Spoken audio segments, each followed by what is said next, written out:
Welcome to the 2 million SPM Megabase full tour. This was done on default settings with no mods whatsoever and is still running at 60 UPS.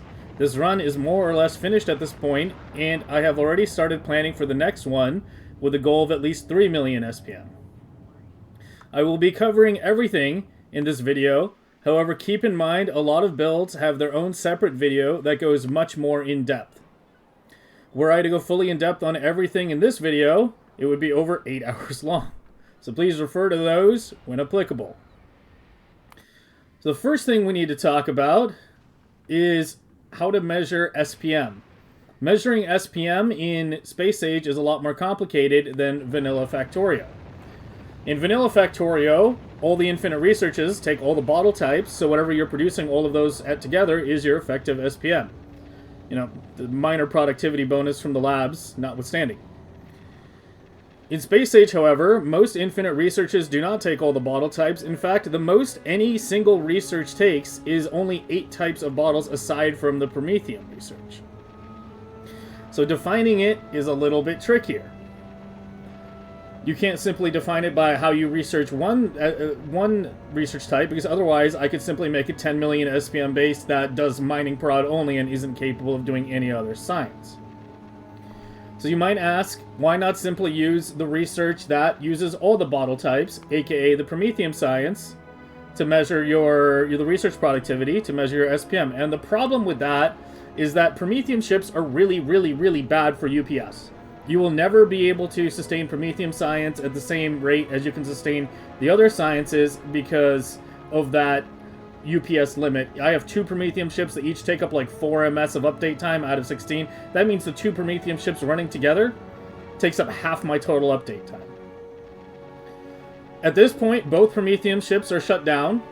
We are up to research productivity 75, and I can stay at 60 UPS or better if I am running research productivity and the Prometheum ships are inactive, in which case I hover at around 14.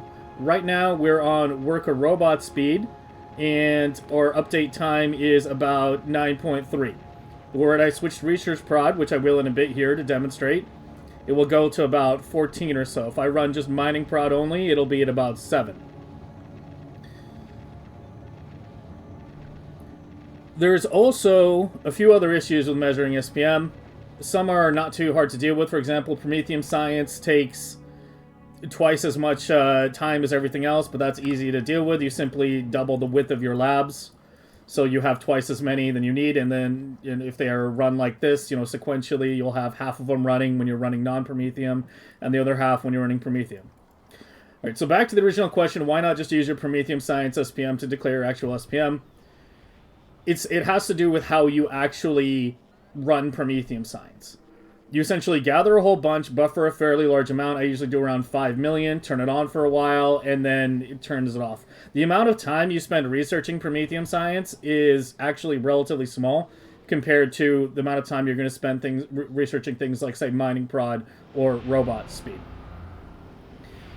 There's also the agricultural issue, which is that agricultural will never arrive at 100% freshness. There are not a lot of infinite researches that actually take agricultural that are important. The Prometheum science is one of them. But it's impossible to have the bottles arrive at 100%. It's always going to be somewhat less. So anything that researches with agricultural science is always going to be slightly less SPM than everything else due to that freshness issue. Actually dealing with that and having that be at the same SPM as everything else is significantly more complicated. You either need to run a quality science, effectively producing much more than you actually need, or have bots move to the agricultural science further down the lab columns. But this area is extremely UPS intensive, and having even one science, say, having to be moved 3 times the distance on average is going to be quite significant in terms of UPS impact, so it really is not ultimately worth it. So I've talked to other Megabase streamers about this, and the only consensus is that, yeah, it's complicated to measure it, so here's the definition we're currently using in terms of measuring SPM. So your SPM is what you can research work a robot speed at indefinitely, because that's arguably the most important research, once you get mining prod to a certain level. and you'll be spending the most amount of time on that. It's the one that actually really impacts your Megabase at higher levels by requiring less bots to do certain actions. You should also be able to run railgun shooting speed indefinitely. This takes 8. This is the only 8 bottle research. The worker robot speed is only 7. And between those two, you cover every bottle type except for metallurgic, agricultural, and promethium. Railgun shooting speed is not capped at level 4 like some people believe. I have a video on that. It is capped at 24, but actually getting to 24 is quite time intensive. I only have it at 22 or 21 right now. And in order to run promethium ship setups that have 3 collectors per railgun, you don't need level 20 plus for that. I think level 10 plus is sufficient to reach this configuration. Before that level, you will need slightly more railguns, otherwise your ships will take hits. So that's how we're measuring it right now. We can run promethium at, we can run robot speed at 2 million, railgun shooting speed at 2 million. That covers almost the other only ball types. And the way we've decided to determine the agricultural / promethium science is that that needs to be within 80% of what your maximum is. So if you're running 2 million for all the other sciences, anything that requires agricultural should arguably be at 1.6 million or higher. We run promethium science at about 1.75 million SPM right now, so a bit better than 80%. There is some room for improvement there that I'm going to be trying to do in my next run. But that's where we're at. If you want to call this a 1.7 million SPM base, whatever, I won't be too offended. But yeah, for every other science, science we can run at 2 million SPM indefinitely. The one science that still needs to be covered is metallurgic, because metallurgic doesn't have any really good infinite researches, except for the research productivity. So, in theory, you could buffer that the same way you do promethium, say like buffering 5 million metallurgic or so. In here, you wouldn't actually need to buffer that much because, you could still have some incoming. But essentially doing a large buffer and then running that when the promethium science runs. And otherwise having that be running at a much lower rate. And I would still consider that to be valid, right? If you were doing a buffer heavy thing on metallurgic and, and you would be able to run your promethium at 80%, I would still consider that to be valid. We do actually produce metallurgic at the same rate as all the other sciences, though, which is about 100,000 bottles a minute. I can show you the graphs right now. So here we are. For our total science, we are, 2.1 million SPM for well over 10 hours at this point. It's been nice and stable. That's been running either robot speed or the railgun shooting speed for that entire time. I will switch to the research prod in a bit to show you what the transition looks like and the unavoidable dip. Well, the hard to mitigate dip that happens, anytime you switch to agricultural, it needs to flush out all the bad agricultural that was on here, and that will always cause a bit of a dip. And there you go. That's our definition of SPM right there. Okay. So, when we are running our research here, we need about 1,000 bots per science type. We have around 12,000 logistic bots total.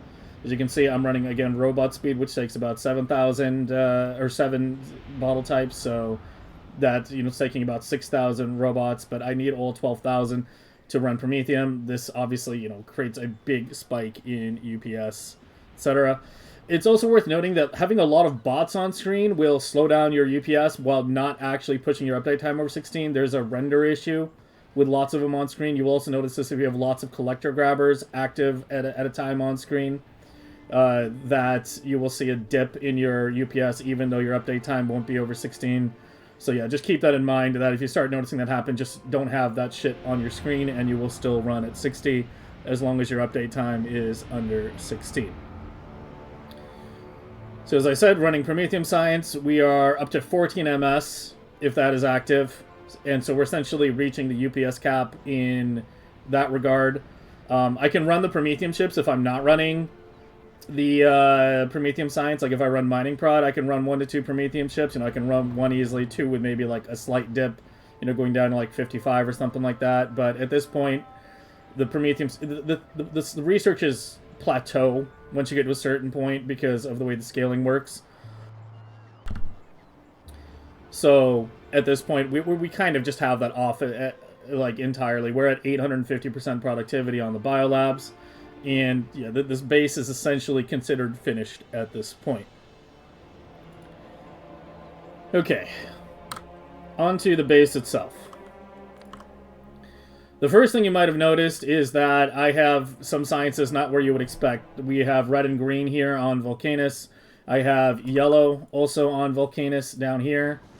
The only sciences I have on Nauvis are blue, gray, and purple.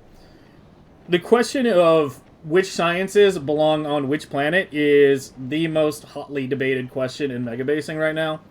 I am kind of a big fan of taking things off Nauvis, mainly because at this point I am sick of trains. There are no legendary trains in Space Age, which is a little bit of an issue because belts got significantly buffed compared to default Factorio. They're like 5 times better. Bots are far more efficient. Pipes are insane. And platforms are really good at transporting things. Trains just are kind of obnoxious to deal with past a certain point because it's really hard to unload everything fast enough, and they take a good amount of space. Instead of having all my science just drop straight into the hub and moved, I have to, I'm double unloading these trains right now, and I have them coming in nonstop in order to keep things fed, and it's barely enough. Like, longer trains would alleviate this problem slightly, but you also have to remember, longer trains would mean the top bottles would be getting unloaded, up here. So, I mean, I guess I could do, a double stop, but either way, the point I'm getting at is that it's a real pain in the butt compared to platforms, and not having legendary trains is a big part of it.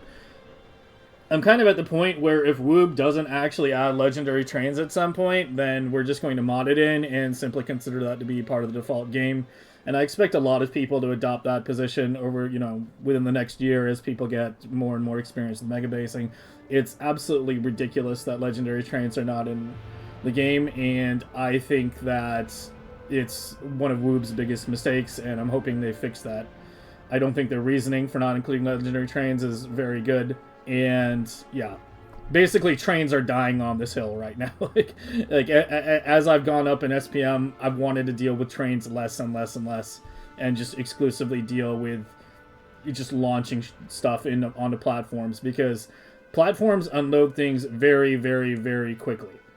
They just drop everything at once. Trains are relatively UPS intensive, and they take time, whereas a platform, it just drops everything right on the hub, and it's just much easier to deal with. One little quick note, because I know it's going to get asked regarding Legendary Science. Legendary Science, the conventional wisdom was that it was not as efficient for UPS as simply doing regular science using legendary buildings. This is something that is very, very difficult to test UPS-wise. However, we have started testing it somewhat, and it does turn out that, say, legendary white science is better than just regular white when you scale to a very high UPS level. For example, this ship right here is 3 million white science SPM equivalent in legendary.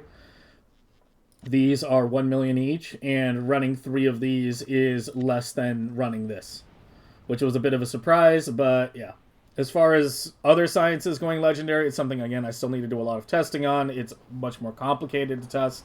For example, if you're doing legendary purple science on Vulcanus versus normal purple science on Nauvis, UPS testing that is an absolute nightmare, but we're going to see what we can do at some point. And there you can see a good example of all the bottles dropping all at once. It looks like the Vulcanus and Fulgora ships arrived at the same time to drop all that down. So that's a good demonstration of why I just much prefer dealing with platforms than trains at this point.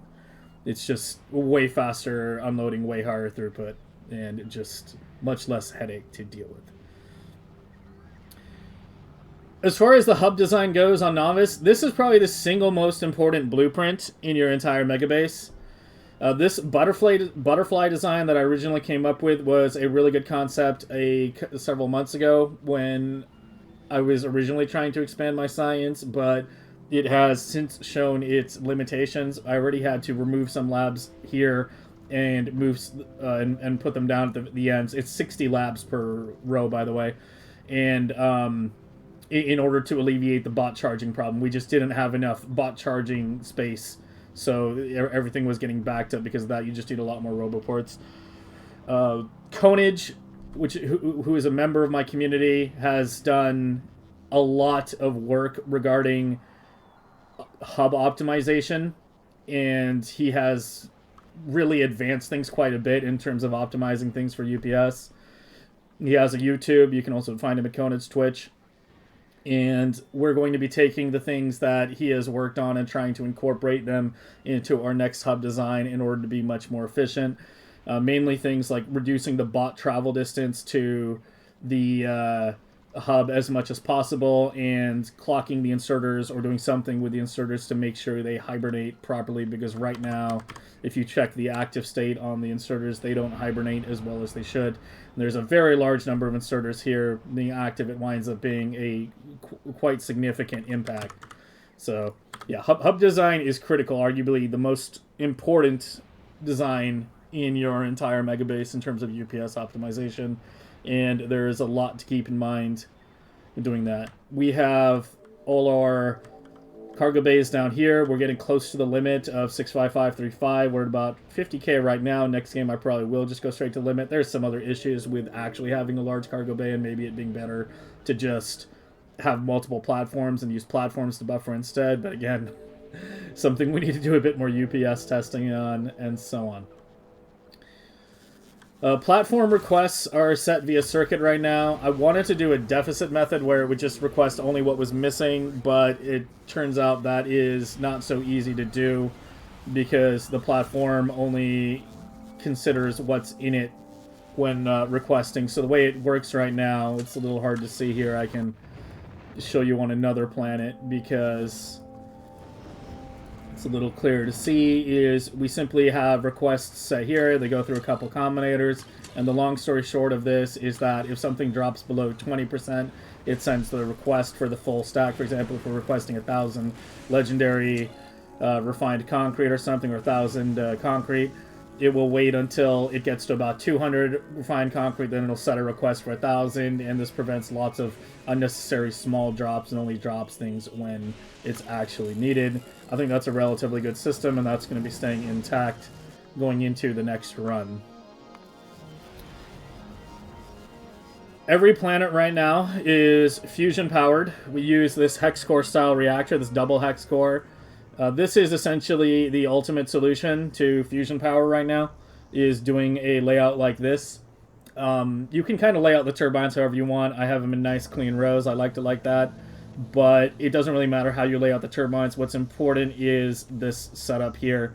You will see just about any actual good reactor being designed these days has this kind of double hex core setup right here. It gives you the most power per reactor than any kind of other linear setup and whatnot. And these, this is a full legendary one right now. Every other planet is normal quality and has a single one of these in normal quality, except for Vulcanus, which has 2 in normal quality because it was set up before I started mass producing them in legendary. And that's enough to power just about every planet. We do have to have some efficiency beacons on some planets, such as Vulcanus has a very, very large number of silos, so we have efficiency beacons keeping the power requirement down on those silos. You can see that's minus 80%. Because the power spikes when a lot of rockets launching can actually be quite massive and overwhelm even the double fusion reactors we've got going down here. Alright, so moving on to Nauvis Sciences. You might have noticed that blue is just being straight belted down. This was originally located where my old starting bus was. Blue Science is essentially kind of in the same location it was from the start of the game. Just got heavily, reworked and expanded, and just gets belted straight down. We have the red circuit production over here, and the oil plant required to produce all the plastic and sulfur for that right up here too. This is the largest oil plant I have on any planet right now with legendary quality. The oil plants on other planets tend to be much, much smaller, often only requiring a single or like 2 refineries total in order to supply everything that's needed. We need about 1 stacked green belt per around 250,000 science is how that works. If we look at the consumption here, again, Yeah, it's about, well, not 50 hours, but yeah, about 108K per minute being produced slash consumed right now in order to sustain the 2 million SPM. And when you will find that when you step into megabasing, getting to research productivity 60 or so happens very quickly, but getting much higher than that takes a lot more time, again, because of the scaling. It doesn't double with each level, but it's like 1.5x going up each level. So yeah, once you start getting to several 100,000 SPM, you'll find you'll blaze through those, you know, first 50, 60 levels quickly, and then it plateaus. So that's actually kind of a rule of thumb that is true almost regardless of what research productivity someone is at. You know, assuming they're within that range, it's, you know, one's fully stacked belt for about 200,000 at the lower end, 250,000 for the upper end. We're obviously at the upper end here, so we get slightly more than 2 million SPM off those full 8 belts coming in right there. Gray science and purple science are the only other two sciences on Nauvis. They use these kind of island setups, which are located as close to the stone as possible. The purple is slightly underrated. It doesn't quite put out one belt, so we actually have 5 of these blocks instead of 4. And everything else is just piped or belted straight in as directly as it can be. For the blue science, the iron for it comes from this pipe over here, which is piped all the way in. I did originally have it trained in over here along with the copper, but it just started requiring way too much train traffic. Again, lack of legendary trains. And it just turned out to be better to just pipe it in. The copper is used in a small enough amount that we're still bringing it in by train right now. However, you know, were I to do this again, I would just pipe it in from this field or something. Just, you know, it's calcite coming in, liquid ore coming out. And that's how we handle that. So these gray and purple, you just kind of want to put them near, you know, iron, copper, stone, and coal. They kind of require the same materials. Having an oil patch nearby is necessary.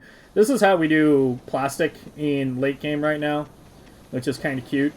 We have so much productivity and so much mining prod that we don't even use the advanced oil recipe anymore. We just put the damn thing on a coal patch with oil nearby and just mine and pump directly into a plastic. This can actually supply 2 full belts each. I could actually remove the second one and have them both coming out of one, but you get the idea. These really simple direct setups are really useful once you get to higher productivity. There's a lot of little tricks you can do like that that you can't really do in the early game once you actually have things mass produced in legendary quality. So relatively simple here. You know, we make the stone comes directly in, the coal comes directly in. We try to put as close to those patches as we can to minimize that belting distance, usually, you know, right on top of the stone. Purple requires way more stone than coal. Gray is like roughly equal-ish on both amounts. And then we just belt the science to a train stop and then, you know, train the science back in, and you've already seen the unloading station over here where we have trains coming in, you know, virtually nonstop in order to keep things going. We are pure fusion power on every planet, as I said. I did originally have a fission reactor up here, but it got dismantled. One little quick note on that. Make sure you do dismantle your own nuclear reactors. I shut mine down, but it still costs UPS because the heat pipes still have a heat value, so it's still calculating the boilers, even though the whole thing's shut down. So yeah, once you're done with your fission, make sure you completely dismantle it and don't just deactivate it, because it does still have a UPS impact. Other things on Nauvis. Let's cover the remainder here. We've got our automall here. This essentially produces all the miscellaneous stuff we need in order to keep the base operational.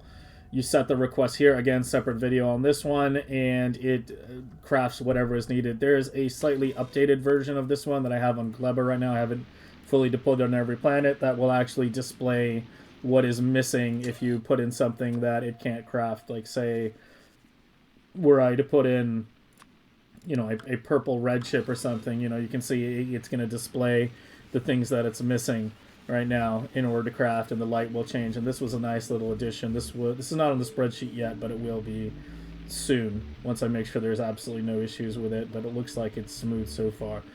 So yeah, this is what we use for our mall now. It's a recipe switching auto mall. It's just 2 buildings, that's it, and it crafts just about everything we need.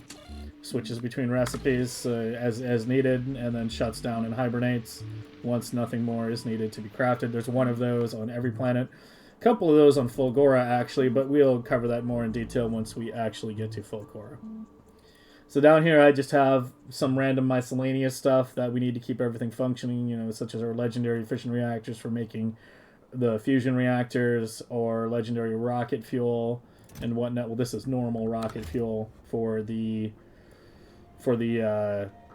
rockets. Here's the legendary rocket fuel for the trains, which gets turned into legendary nuclear fuel. We do need a relatively large uranium processing center. This obviously isn't for power, and it's not really for the trains either. The reason you need so much of this was to produce the biolabs and the captive biter spawners in quality, because those take a very, very, very large amount of U-235. Biolabs and the captive biter spawners are the two most annoying things to produce in quality, so you want to make sure you have a very, very significant sub-factory of the required components in order to get that done in a reasonable amount of time. Our total number of biolabs here is something like 900, yeah. 900 legendary biolabs, and so yeah, that obviously took quite a bit of effort to produce, and is something that should not be taken lightly. Don't underestimate the amount of material you will need. As far as the rest, we just have a little bit remainder of the old material. This is mainly just putting random material into the network to supply the automall when needed. That's about it. Not much else here. Little concrete factory. We already looked at the trains over there. And the oil. We have the armory stations here, which load the armory trains, which supply the defensive perimeter. I'll be covering that in a minute. And that takes us to the biter spawners, which are the single most significant structure on Nauvis aside from the biolabs, also visible from space kind of thing. So this entire field of biter spawners and rocket silos is set to launch 3 volleys of 70,000 biter eggs to keep the Prometheum ships going. As far as quality spawners go, I went with rare and not normal or legendary. There's upsides and downsides with each quality, because if you have normal quality, you can launch twice successively before it takes a long time to reload. With rare quality, it's 3. With legendary, it's 4. However, the thing with going with legendary quality is that since it's now 4 launches, your effective total egg capacity on your Prometheum ships is less, because you're waiting an extra 30 seconds for that last launch, whereas you could have gotten the ship out sooner. However, that's also better for UPS, because all these captive biter spawners are active all the time. They count as assembling machines. If I show active state here, you can see there's no red circle on them, which means they're currently active. They're always active, and they count as assembling machines under the entity time usage right here, so they get rolled in with everything else that crafts something. So I went with rare, which was kind of this middle ground between the UPS efficient legendary ones versus the high SPM efficient normal ones. The highest possible SPM you can do on your Prometheum ships is just having all normals and only launching once, and then the ship immediately leaves. We launched 3 times. I think that was a good compromise. I haven't decided if I want to go for legendary next run. You will need a very, very, very massive factory to produce all the legendary U-235 and biter eggs needed for legendary, if that's the route you want to take. So yeah, like rare is just a good compromise there. When I was crafting all these in rare, I think it took something like 20 hours in order to make them all in rare. If you were to do legendary, something like 10 times that, 200 hours. Obviously, it's not going to take 200 hours, because you're just going to massively upscale your U-235 and your legendary biter egg production. But just keep in mind how resource intensive creating something like this actually is. It's one of them. Those two and producing lots of legendary stack inserters are probably like the 3 biggest hurdles to getting an actual proper megabase set up quickly. We have our generic silos over here and our legendary biter egg farm up here. This is what we call a hard upcycle setup, where we just take the raw ingredients and throw them into quality recyclers over and over without using an intermediary in order to get our final product over here.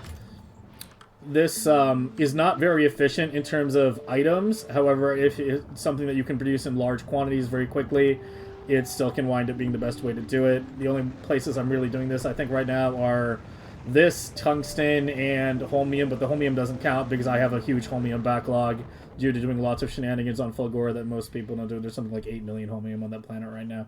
Normally, you would use EM plant upcycling to get your quality holmium plates there. But for biter eggs, yeah, you're still probably going to want to do something like this because, you know, it's simply the most efficient way to get it. And actually running it through something else is, you know, more obnoxious. We do use the legendary capture bot rockets in order to, or we do use upcycling to get the capture bot rockets. I get legendary U-235 by gambling nukes. So you basically just create quality nukes. You use the gambler circuit, again, video on this, and you just remove the circuits that craft stuff you don't want. For example, if you're trying to get, right now this is set up on the left side for rares. So we've removed everything above uncommon and, you know, fixed the connections there. Here these are producing legendary. So we have just removed the legendary combinator at the end there and have it just after it produces epic, you know, it just shards and it never actually produces the legendary nukes because what we want is the legendary U-235. I think that's by far the best way to still get legendary U-235, and we will be doing that next run as well. But yeah, the capture bot rockets are obviously for the captive biter spawners. So yeah, you get the idea there. This is just a flush area for this if something goes wrong in order to make sure that any eggs that somehow wind up in the logistics system get properly disposed of here and don't wind up being put into normal storage anywhere. Alright, so now let's cover the defenses. We have fire bases out at the edges here. There's an artillery delay issue that I just made a video on a couple days ago. If you're not familiar with that, check that out. But this is pretty self-explanatory. These were the old fire bases, normal quality for the most part. I think some of them have been partially upgraded, like with a turret or whatnot. But yeah, it's just flamethrower turret, lasers, gun turrets set up in a way such that if the power were to be cut, the base doesn't immediately die. Like the gun turrets and the flamethrower turrets will still work if the laser turrets happen to go offline. All this circuitry just controls like how the train comes and when the train is allowed to leave. I probably should make a video exclusively on the fire bases at some point, but yeah, that's the general idea here, is that if anything that's in the supply here happens to get too low, then it will request a train, the train will come, and then just drop everything and leave. We do have a newer late game version of the fire base, aptly named the Thunder Base, which now uses Tesla turrets and lasers. This is purely power dependent. If the power gets cut, this thing just straight up dies. So but by the time you start using these, you know, your designs and power should be reliable enough that you shouldn't have to worry about that. The nice thing about using the Tesla turrets instead of the flamethrower turrets is they have a longer range and they stun enemies. So when you're getting attacked by small amounts of biters, you will get a damage alert warnings from time to time on the other fire bases, but with these they keep things stunned before they die, so you don't need to worry about those alerts anymore. So about clearing your biters out to the edge of the map, biolabs generate an absolutely massive amount of pollution. I shouldn't be searching for pollution, and it by far eclipses everything else on the planet. As you can see, the biolabs produce easily 5 times more pollution than everything else. So even though our Nauvis base is, you know, relatively small, that's what the pollution cloud actually looks like. There are 2 debug options we use in order to help clear our biters. They are, if I show here, generated chunks and expansion candidate chunks. The expansion candidate is what's showing these circles. The generated is what shows these green squares. The ones that are this green color have already been generated, so there's no, you know, file size impact by scouting those. The ones down here at the edge you can see that are dark, these have not been generated yet. And the intermediate colors, I think, are just ones that are like on the verge of being generated or something like that. But those help you a bit with determining how far you want to clear out the biters. And the way we do that right now, unfortunately my spiders are a little ways away, is we use combat spiders to clear that right now because, you know, the artillery delay issue makes artillery a little lethargic, stuff like that, unless you're having fire bases, you know, way out in Narnia, like all over the map. So while those are heading out right now, I will talk a little bit about inventory. This is what my legendary mech armor looks like right now. We have full exoskeletons. I like having a lot of tool belts because I tend to go somewhere when I'm doing a big build. I like being able to just pick up, say, a chest and have it instantly all be in my inventory if I happen to be moving things around. I actually don't use construction spiders very much. Not as much as I should. I think there's only one right now and it's located on Nauvis somewhere. But yeah, that's how those are set up. And as far as other inventories go, this is what the combat spiders look like. Pretty much pure shielding, so they don't have to worry about being repaired, or if they happen to accidentally clip each other with an explosive rocket, because I'm greedy and I use explosive rockets in my spiders. You know, it makes it so they don't die. So the way this works, and actually real quick before we do that, I want to show you the last spider, if I can find him. There he is. This is what the construction spider looks like. He's a bit faster, mainly just a bunch of exoskeletons, roboparts, and a little inventory space to carry what's needed. But if you want to know how I have all my inventory laid out in my mech armor and my spidertrons, well, there you have it.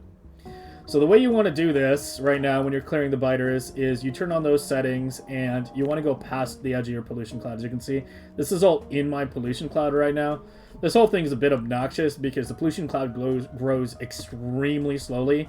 So you'll clear out as far as you think you need to, and then, like, you know, a couple days later you'll be like, oh, I need to clear even further. As you can see, it's now extended over there, but essentially this is the way you do it. You know, you just get a bunch of spiders and you go out there and you just push them past the cloud. You need to go past where the cloud is, and once you've fully cleared it, you'll see these circles disappear. I apparently missed a nest up here that just got spawned. There you go. Turn off that so my eyes are no longer bleeding.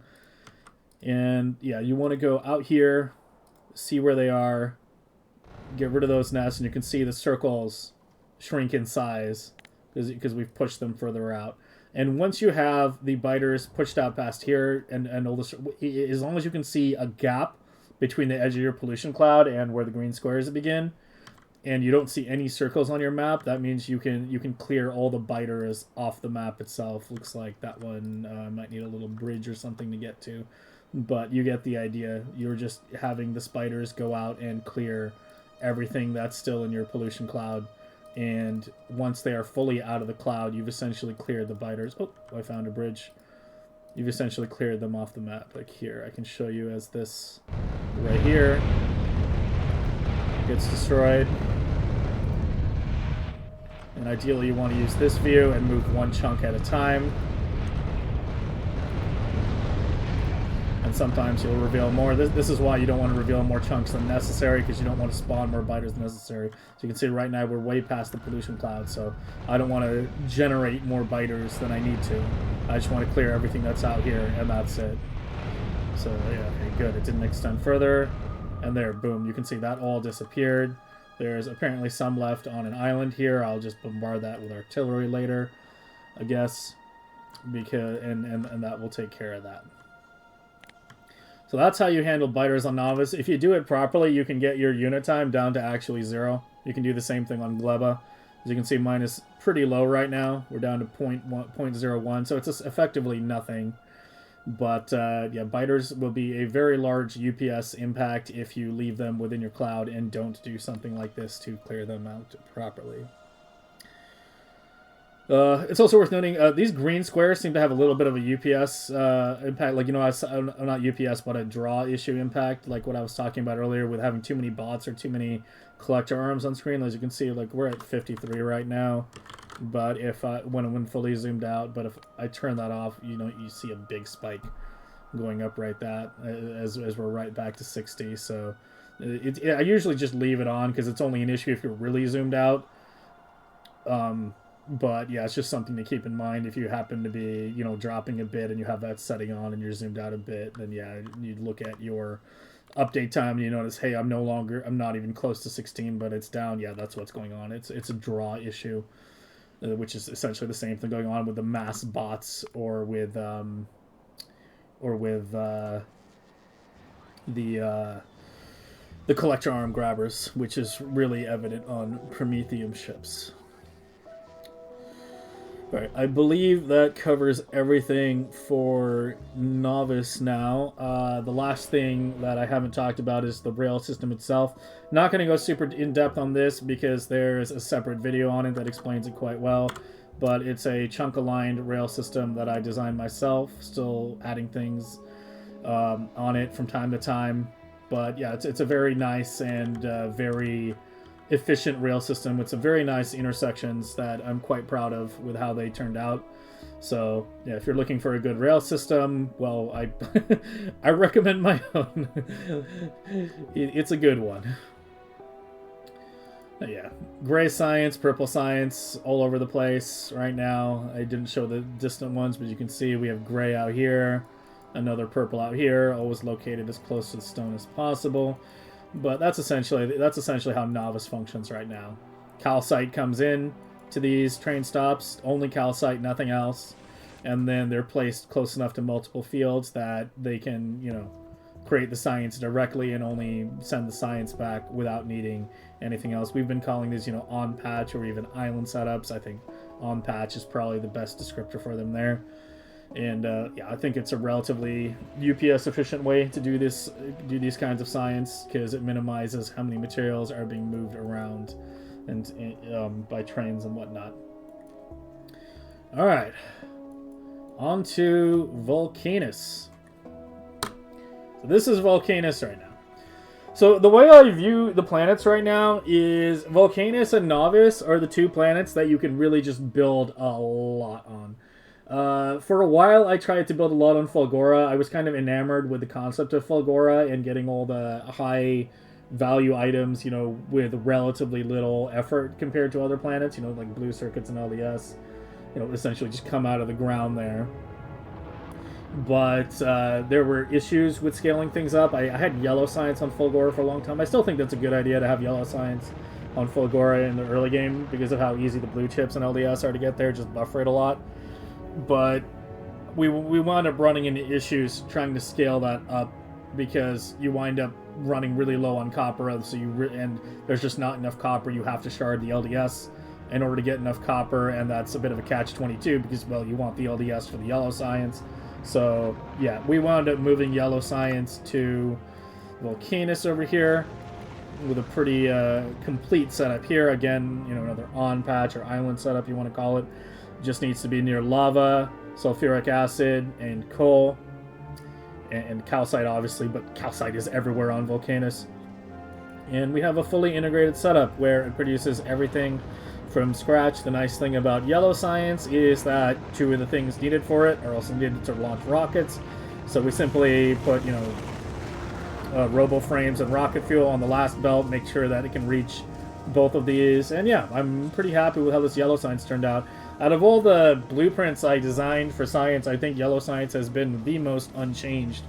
In fact, I dare say completely unchanged. I think the only change I did was add lights compared to the first generation. And so I'm quite happy with how that turned out. Makes everything from scratch in as direct way as possible. We try to use direct insert as much as possible. It's sort of my signature at this point is trying to absolutely maximize direct insert wherever you can. That's something that is a lot stronger once you get to legendary quality because you need comparatively fewer buildings. The blue circuits here is a really good example of this. There's no belts at all, well, besides the plastic in this little setup. It's just iron and copper or iron plates and copper wire directly into the green circuits and the red, and then the green directly into the red and the both directly into the blue, and only then does it finally meet a belt. So yeah, very nice UPS efficient setups. This is probably going to be completely unchanged going into the next run. We've got 4 of these total. It's worth noting that while on Nauvis, since science meets belt on that planet, we just kind of have 8 of each fully stacked green belt in order to hit the 200k. All these other blade setups slash on patch setups that we're looking at, I didn't really ratio them to a full belt of science out. I ratioed them more to what is going in. Like, for example, on this, it was ratioed to this belt coming in, the full blue chip and LDS and coming in, being able to saturate all that. And I think I might have gotten the math a little. I might have been a little conservative. I might have been able to add a good bit more given how saturated those belts seem to actually be. But yeah, everything is kind of ratio to what was optimal for the belts, not worrying about what the science is. Then we just keep an eye on the science meter. Separate video on that as well, by the way. And if anything gets too low, you know, we add it. We just add more. It's that simple. Last science on Vulcanus is the orange science, of course. Can't be anywhere else. This turned out very nicely in terms of direct inputs. We only have the coal and the tungsten coming in, and then everything here is just pure direct insert one into the other. Because the foundries produce a very, very high amount of SPM compared to the other buildings, each foundry is feeding 2 rocket silos, whereas with just about every setup, it's 1 building per 1 rocket silo. But here, the foundries are beastly and can produce a quite massive amount in that regard. The amount of tungsten needed for orange science is not to be underestimated. It also needs an absolutely massive amount of copper as well. Now is a good time actually to talk about these copper setups here and these endgame foundry setups. You do want to make the stone into landfill here, because when you're dropping stuff into lava, it doesn't drop instantly like it would when you drop into a chest. It tends to lower items slowly into the lava, so it's not as fast as you would expect it to be. And so putting it in a landfill first and then dropping in turns out to be much more efficient in that regard. You don't want to double tap the inputs and outputs. You're limited to about 3,000 for every input and output. You know, we know the pipes are supposed to be unlimited, yada, yada, yada. But in my experience, yeah, it's about 3K, give or take, per input and output. So this is actually, you know, well, these are 6.1. These are almost well, yeah, here's a better example. The 7K is not actually producing 7K. It's really producing about 6K. Therefore, it's not using 5.6K lava. It's using, you know, something like 4.8 or 9 or something like that. But yeah, you do still need 2 legendary pumps coming in order to keep it fully supplied and make sure you're double tapping the output, which means the landfill kind of has to be in between. So I consider this setup to essentially be pretty refined at this point. These are a bit of a pain to place down because of the way the blueprints work with the lava. Once you've played with that a bit on Vulcanus, you'll realize what I mean. So you have to like remove the pumps when you place it down, then put the pumps down, which removes some of the other stuff around it. Because when you put a pump down, you can place other stuff around it, but if that other stuff is around it when you place the pump down, then you can't place the pump down. As I said, it may sound a bit weird. You may be like, huh? But just go play with blueprinting stuff on Vulcanus with stuff really close to pumps, and you'll quickly see what I mean. The blueprints don't quite work properly, and you have to do a little finagling there in order to get it work. But we did originally have, and oh, before I forget, let me switch to research productivity, because there is a bit of a warm-up time, and I want to demonstrate how that works. And we're going to be looking at Gleba soon anyway. The rocket parts for this over here, oh, before I forget, the tungsten, yeah, as I said, this requires a very, very large amount of tungsten. I originally had these being fed by these kinds of setups where I was training, you know, the coal and sulfuric acid to a tungsten patch, making the tungsten carbide there, putting it straight into a train. Same thing with the tungsten bars over here. The iron is just being piped straight in over here, and it's being made into bars straight into a train. That's what I was originally feeding orange science, and I quickly realized that you need way, way, way, way more tungsten than you might think. Like, it was starting to become a ridiculous number of trains, and actually having the trains come into the stations fast enough was starting to become an issue. So that's what caused us to switch to the on-patch setups. Right now, these are still operational just because I still need tungsten bars for things like green belt and carbide for other just normal things. So those just fund the main base right now, but are essentially operating at a minimal capacity at this point. Yeah, large amounts of tungsten coming in right there in order to keep those completely fed. Rocket parts for these are being trained in. This thing is barely keeping up. I'm going to need more rocket trains in the future if I build more in Vulcanus, which is the plan for the next run. But yeah, don't underestimate how many rocket parts these setups use. It's actually quite a bit once they're fully running. Alright, so rest of Vulcanus. We have, and I can just move myself around here since I happen to be here. This is just feeding the red and green science. They don't actually need that big of a feed in order to keep running because, you know, it's red and green. It's the simplest sciences. So these two right here, this copper and iron is actually more than enough, you know, with the full legendary setup, etc., and the proper side-fed landfill setup in order to keep everything fed. You get some ridiculous numbers on some of these buildings. This has produced something like 200 million green circuits. This one's a 250 million green circuits because these have been running for quite a while. Not as long anymore though, because these used to feed the red and green science directly, but that was before we designed these blades where we have, you know, just the iron, copper, and sulfuric acid being piped on the bottom, and then after that all the intermediates are made in the integrated blade right here. Again, there's a video on blade design if you want to know more about that, but that's essentially the concept, is using a very high throughput medium such as pipes to just pump an absolutely ridiculous amount of material through there that doesn't need to be expanded or resupplied at any point, as long as there's enough being fed at the start. But because we're talking about pipes in space age, that limit is effectively infinite. These are not even close. Actually, no, they're kind of getting close to the extent right now, 300 and yeah, or so, give or take. But yeah, red and green is overproduced anyway. We have something like, I don't know, 100 something silos, 120 of each right now in this giant rocket field in all its launching glory.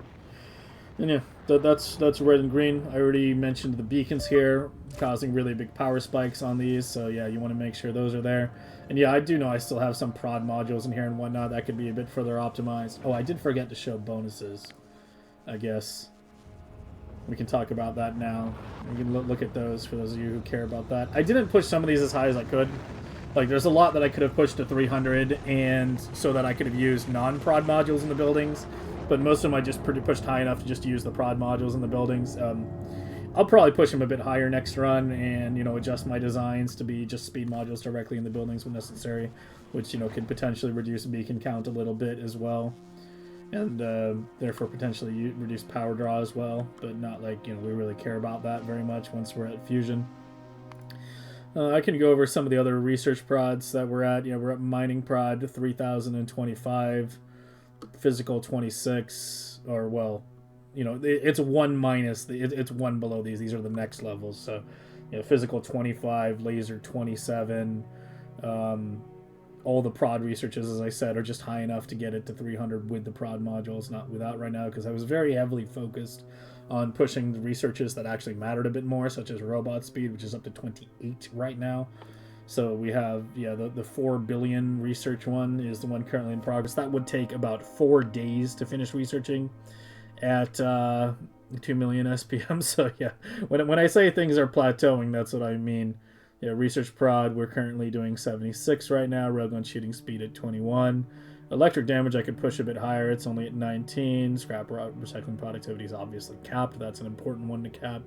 And, you know, asteroid prods again capped with the prod modules. I could have it capped without, and I'll do that next run. But yeah, for this run, you know, things are more or less fine. And yeah, the rest is pretty much, you know, I'll give you a quick mouse over of everything else if you want to see what those are all at right now. I skimped unfollower robot count. Sue me. It's only useful in the early game. After that, you don't care. So there you go. That should cover just about everything. Rest of Vulcanus. We have the miscellaneous section down here. This is where all the really old stuff is. Some of this stuff is positively ancient. Some has been upgraded to legendary, some hasn't. We have the really old Greenbelt factory right here, which I think still is missing some connections, but I was so overproduced on things that it didn't matter for several hundred hours.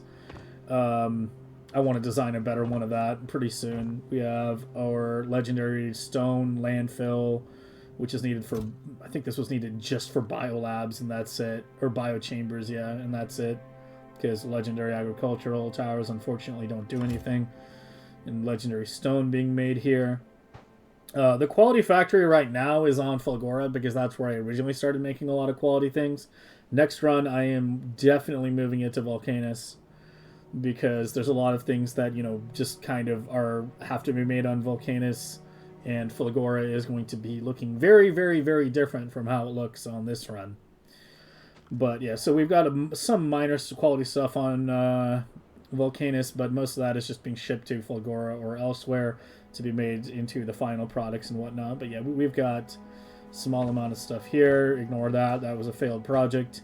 But the rest should be, you know, relatively self-explanatory. We got our little dashboard down here just to keep an eye on our materials. We're still on our first sulfuric acid patch down here, although not really because I'm tapping this one down here for the one that's going to the tungsten. It's worth noting the numbers on sulfuric get a little bit silly with mining prod. Like, yeah, like over here we're at 1.2 million sulfuric acid per second on this one pump right here. And, but unfortunately it's limited to the whole 3,000, as I said, so we need to still hit multiple pumps. Because, yeah, there's a limit on the pipes, even though there's, you know, not supposed to be. Yeah, you're obviously not getting 1.2 million, you get around 3,000, so 5 of these is about 15,000, give or take. We got the old Vulcanus oil refinery here, oil liquefaction, you know, making cliff explosives and whatnot. I don't think cliff explosives had a legendary thing. It's range. Woo, 5 more range, yeah. Yeah, so we just make normal cliff explosives. Same request system that we had, that I showed on Fulgora earlier. There's the auto mall, some random work in progress, the rocket fuel for this planet. And we have our on-calcite patches. We need a lot of calcite being launched to other planets, like a very, very large amount. You can see it's... Well, now it's being trashed right now because the ship got enough. It's leaving Vulcanus right now. But I have one of these patches over here for calcite with, you know, 16 silos being directly inserted by miners. And then I have another one way up here, and that's still not enough. Like, every time the ship comes, the generic silos, the auto-request silos, still get loaded up with calcite in order to supplement it because there's just so much calcite required on Nauvis. That's something that's hopefully going to change next run as I move more things to Vulcanus. I kind of want to have next run being as much stuff on Vulcanus as possible and as much quality science where applicable. And just kind of turn Nauvis into a science-only outpost. I don't know if that's the most UPS efficient way to do things. There's some other things that we've discussed, such as having red-green on Nauvis at the end of each lab and having them belted in from the other side, and that arguably is more efficient. You know, I have copper and iron right here. I could have just set up a big red-green right there, but yeah, as I said, the best way to set up a high UPS megabase is still highly up for debate. It's something we talk about regularly on the Twitch channel. If you check that out, you'll you know, just about every day you'll hear some kind of discussion related to that. We have a lot of different people in the community who are working on different aspects of optimizing UPS for high-end megabases. So we had a big LDS factory here located over here. This was back when I was trying to have yellow science on Fulgora, and I was so determined to make it happen. Remember when I talked about the copper shortage issue on Fulgora? Well, at one point I was just mass shipping LDS to Fulgora. Don't do that. I knew it was a bad idea when I did it, but I just kind of did it anyway because I just wanted to do it. But yeah, that didn't last very long. But yeah, that's obviously way overproduced now for what's being consumed here. And we have the supply for that as well. And 2 fusion reactors you've already seen. These are all just normal quality. These, as I said, do get a bit overwhelmed if you don't have the efficiency beacons on these rocket silos. You do actually need the efficiency beacons because these are being hit by a couple speed beacons. If it was just being hit by 1 speed, you could just throw 4 efficiency if you had rocket prod at 300, and it would be enough to grab it, to drop it down to minus 80% power usage. But with the bottom one isn't, because that's getting hit by slightly fewer beacons. Well, slightly more, because I should say, because of these down here, because this needs extra beacons. But yeah, we would if it's just only one speed beacon hitting the silo, you can just do 4 efficiency to get it to minus 80%. But because we have this kind of setup, which is, you're going to see is very common in my blade design, is this kind of U-shaped beacon setup with the belts coming in from one side. You know, cryogenic essentially looks like this as well, and so on, and so did yellow and orange to a certain extent. Yeah, that unfortunately always puts 2 beacons on the silo, so you do need those in order to not have these insane power spikes that will bring your base to its knees. Yeah, that about covers it for Vulcanus. Best way to kill demolishers in the early game is either poison capsule spam or turret spam. Use both if you really want to dunk on them, but either one just by itself will work for small demolishers quite easily. For mediums, you probably want to use both combined and use a lot of turrets. But generally on Vulcanus, you should be able to just get Vulcanus set up while only killing small demolishers to get to Aquilo, and then you can just railgun them, and that just one-shots demolishers if you line up the shot. But that should probably be common knowledge by now, I imagine. I believe that covers everything on Vulcanus now, which is honestly kind of turning into my favorite planet at this point. I really love dealing with the fluids and what it enables with these kind of blade designs. It's just really nice to have these really high throughput pipes and then just do these nice big coherent designs on each planet. I definitely enjoy that a bit. We can get a quick view of how it looks with night vision off as well. Get the full glow of the lights and the rockets. One last look at Vulcanus. Yeah, this planet will be the most heavily expanded in my next run. Nauvis will get most likely shrunk. Fulgora is definitely getting shrunk, but Vulcanus is really a great planet to build a lot on. But again, you know, that's pretty much common knowledge by now. Alright, so moving on. And this is just one quick check to make sure I didn't forget anything. Our coal is coming from down there, but you probably... Oh, yes, I did forget something. A tungsten. Legendary quality tungsten. Okay, so originally for getting legendary tungsten carbide, which you need for stuff like the speed modules, I was doing the upcycling on... I was either gambling speed modules... Well, I was doing both, really. I was gambling speed modules on Fulgora, and I was also doing the quantum processor upcycling on Aquilo. That's actually why there's this big empty space here right now in the middle of my Aquilo base, because that's where the upcycling stuff used to be. And I decided it eventually wasn't worth it, because with these quants, when upcycling quants, it's really slow in terms of how much material it generates, and it requires a lot of other stuff in order to upcycle, and it generates a lot of stuff you don't really need. Like, you don't really need the legendary lithium, you don't really need the legendary processing units, because you have many other ways of getting that. There's better ways to get legendary holmium, and then just direct, you know, EM plant upcycling, and then direct making superconductors. So I wound up shutting down the quantum upcycling and just doing this, and I think it was... Where am I going? I think it's a much better solution. As I was saying earlier, the direct upcycling is only good if you can easily mass produce a large amount. It's worth noting tungsten is the hardest metal in the game to drill. Metals have a different hardness. It's something you don't really think about, because prod usually sends the numbers through the roof pretty quickly. But if you notice, these are only at 121 per second, even with 30,000 mining prod. You actually need 30,000 or 3,000 mining prod in order to get a fully saturated half belt with quality modules in there, because obviously you can't speed these. But yeah, this is how you should get your quality tungsten. It's just quality modules in the miners. You know, the legendary goes straight through. I originally wasn't going to do that, but chat was getting triggered by the fact that every once in a while the legendary would go through there. It happens very rarely, but yeah, it does happen. And it just goes round and round in a hard upcycling loop until it reaches, you know, over here, and then we just train that back to base. In the future, I'd probably just belt that back. Although, ideally in the future, you get your mining prod fast enough that you can just use your starting tungsten pads for that, which was somewhere over here originally, but has been completely depleted. It's just gone off the map at this point. So, yeah, there you go. And now you can see the calcite I was talking about here, where it's like we just need so much calcite that every time the ship comes, it has to fully load all these on top of these launching. Because, yeah, calcite, for some reason, has this really low rocket capacity, only 500. I wish that was like 2,000 or something. because of the amount that needs to be launched. But you know, the amount of calcite you have to launch is directly proportional to the amount you're building on Nauvis. The more you build on Vulcanus, the less you build on Nauvis. The less calcite you have to launch. So that's Vulcanus. It's time to move on to Fulgora. So we're just doing the planets in the order that I did them originally.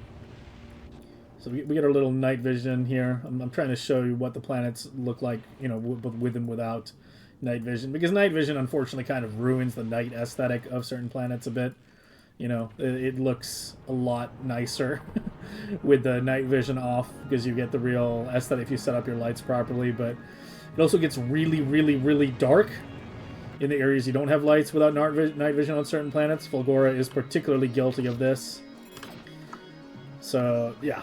Fulgora. This is what endgame Fulgora setups look like right now.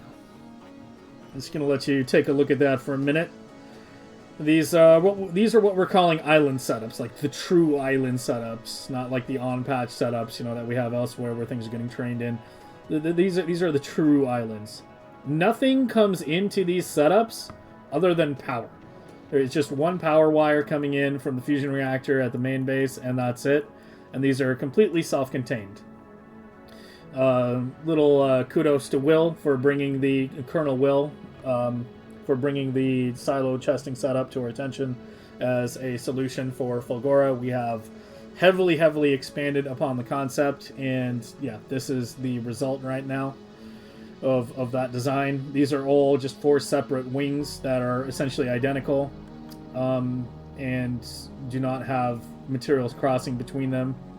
They're all self-contained. They do share a couple silos in the middle for launching holmium, launching superconductors. We have 2 of those each per island, and 6 electromagnetic per side for 12 per island, and then another 12 generic silos on the end for launching blue circuits and LDS. So these islands, it's just power in and that's it. And they launch LDS, blue circuits, electromagnetic science, holmium plate, and superconductors, all completely handled with, and those are all the main exports that are on Fulgora.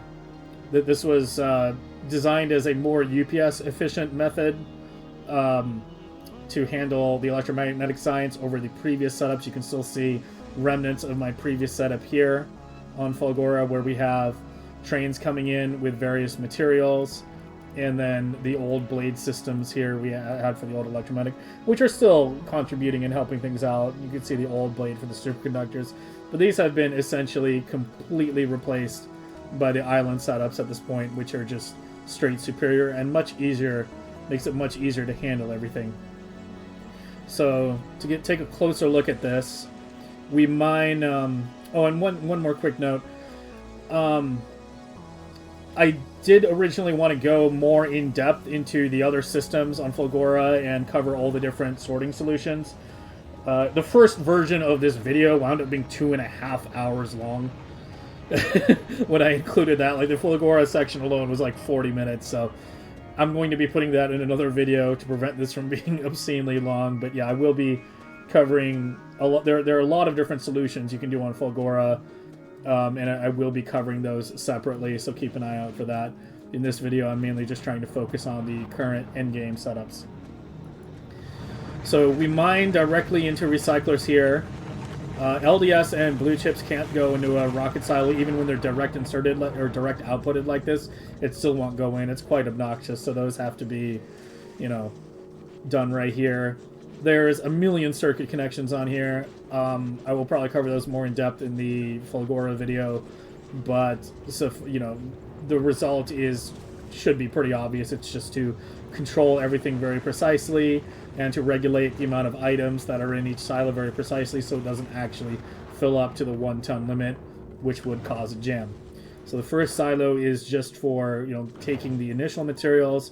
We use hazard concrete to dispose of the concrete, steel chests to dispose of the steel, get rid of all the junk down here. All these things are things we never want. Yes, we do just get rid of solid fuel directly off the bat, because it's easier just to produce it straight from the oil right where it's actually needed than to worry about bringing it down the line. Thanks to Fulgora being a oil planet, which is, by the way, one of the things I liked about Fulgora And one of the reasons why I tried to build a lot more on this planet early on, as you can see, my Fulgora base is probably, you know, is relatively large compared to what it actually will be next run. Because the idea of just getting heavy oil directly is really nice, because, you know, dealing with the oil recipes, dealing with the basic oil recipes, you know, kind of sucks. Like right here, we just deal with the old one directly, and then Fulgora, just getting heavy oil straight is really, really nice. But yeah, without silo chesting, you're subject to a what we call the tyranny of the scrap equation, which is that if you want to scale anything up on Fulgora, you have to deal with the obscene amounts of junk that comes with it, especially things like gears, you know, concrete, solid fuel, etc., like that. And it becomes a very UPS intensive hassle to dispose of all that. So silo chesting kind of liberated us from that somewhat, not completely, because, you know, it's still just a lot of material to be disposed of, but it lets you more accurately and tightly laser focus on the materials you actually need. Like we have our stone, holmium, and all that. The steel is actually coming back from where the LDS gets sharded and gets put in the silo. The steel gets moved all the way back through the line. But you could think of these 4 silos as a replacement for a set of belts. We were under the impression that, you know, just having a bunch of direct inserted silos would be more UPS efficient. That assumption turned out to be a bit wrong, but more on that in a bit. As far as this goes, you can see stone, holmium, etc. in here, just going where it needs to go. Anything that gets too high, we junk it, although that, you know, obviously we're not junking holmium very often, because that's the limiting reagent on these islands. And we just kind of operate on it bit by bit, you know, refining the materials that are needed, you know, removing what we want to produce something at a certain point, and then adding something back in if it's needed, such as, you know, the superconductors being put back over here. And as you can see, the very last silo, if we just watch it for a minute, is very, very tightly controlled. It actually gets pretty high up, close to the limit, but yeah, keeps a large amount of batteries and then a very small amount of each material, just enough to keep all the machines properly supplied at the end, which will direct insert right into the accumulators and so on. Small belt for the super caps, which then go into these silos here. These produce at 26.1, so we have these set up at 1.5 silos per plant. So yeah, this one feeds these 2, this one feeds these 2, so 2 to 3. Turned out to be a relatively good number there. You don't have to do it like that, but, you know, it worked out pretty well here. But yeah, the circuitry, as I said, is relatively complicated in terms of all the different wires, but it's not as... It's not as complicated. It looks really complicated, but it's not as bad as it looks, I guess, because, as I said, it's all just very closely set up, you know, just setting filters for stuff that gets over a certain number, and disposing of stuff when it needs to be, just to make sure things don't back up. So that's the island setups right there, and as I said, these are just 4 wings mirrored on like around these shared silos. And yeah, that's how we get our electromagnetic science going. So the one last thing I want to talk about in the island setups was the thing I mentioned about these direct inserting silo to silo to silo not being as UPS efficient as we thought.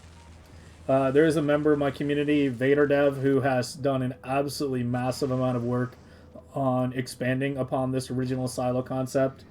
He actually spent, like, I think 3 weeks working on this design right here.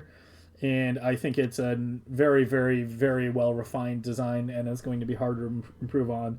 But yeah, it turns out scrapping onto belts and then using silo chests to sort everything winds up being a bit more UPS efficient than the hyper direct insert setup that I currently have. This is obviously a much larger setup as well. It utilizes the entire patch instead of just the 8 miners per patch that I have on my islands. But yeah, we did an extensive amount of UPS testing, and this actually did wind up being slightly more UPS efficient than the current setup. So if you want to know what, like, the end final game of the silo sorting setups looks like, yeah, it's going to wind up looking something like this, where you actually scrap directly onto belts and then process things from there. Belts are a lot more UPS efficient in 2.0 than they were in 1.1. There's a lot of times where we thought that using belts wouldn't be as UPS efficient, and it turned out to be relatively UPS efficient. So yeah, props to Vader for doing an incredible job on this, and I will probably be using this blueprint or a derivative thereof for my next run on Fulgora for those setups. But yeah, that's a quick little overview of island setups and their strengths and how it lets you focus on things. The one other thing I wanted to mention is because you can hyper focus on things, it does sort of bring up the concept of what about bringing yellow science back to Fulgora. I don't know if it's actually going to wind up being more UPS efficient than these. That's something that I do need to test at some point, but it is a concept worth exploring. It is worth noting these take a while to design. Every big blade that we're looking at, obviously these didn't take very long to design at all. These took, like, the red science took me, like, I don't know, 15 minutes to design.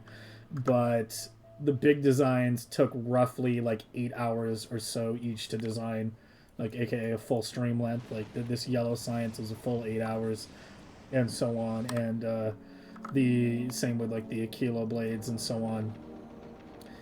And so yeah, the islands take a long time to design, like several, like usually more than one day to actually design to this degree. So yeah, designing a yellow science one of those, we'll do it at some point, UPS test it versus the Vulcanus one, but there's a lot of things I need to design and test right now. So yeah, it's on the list.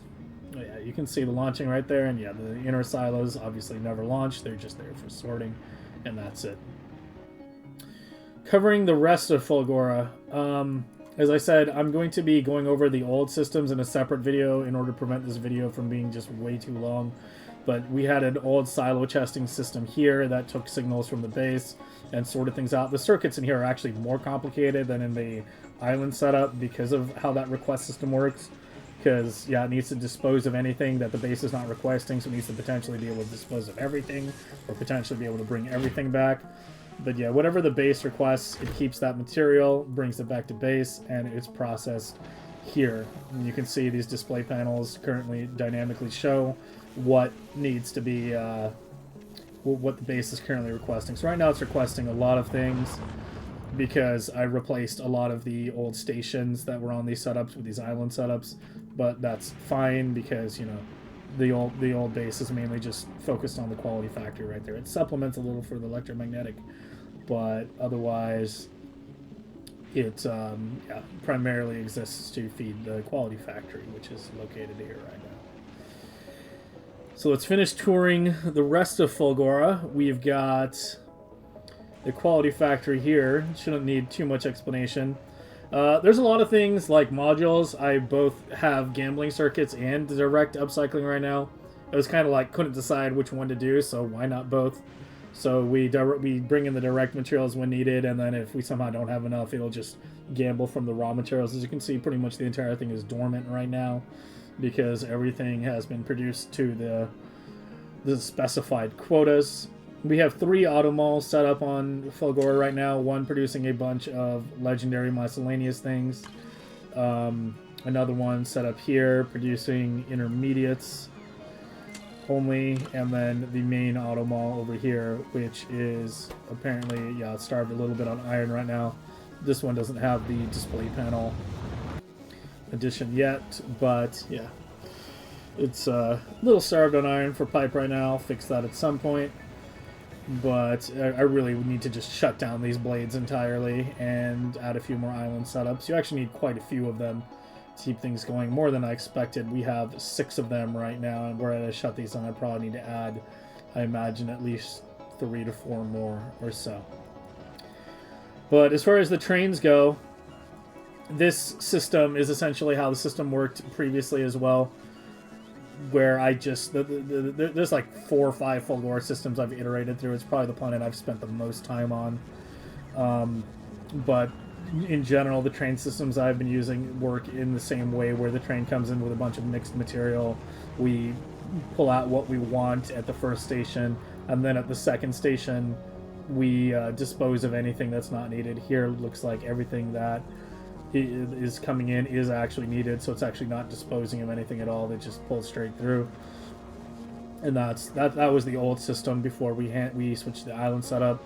We have this giant upcycler here, controlled by circuits, where if anything gets to too high of a number, it automatically upcycles it with quality. This was, you know, a big part of the quality factory initially, but probably will be non-existent in future Fulgora versions because we will be focusing more on just direct producing everything, and that will also free up a good amount of UPS because, yeah, we have a fair amount of bots that are pretty much constantly active right now, like 3,000 or so bots being almost constantly active, versus with the island setups, they have almost no bots. The only bots that are needed there are the ones necessary to move the LDS and the blue circuits into the silos because we cannot direct insert those. So it's tightly circuit controlled. We have one like blacklist to well, this one here is for the sorting system. This is for the trains.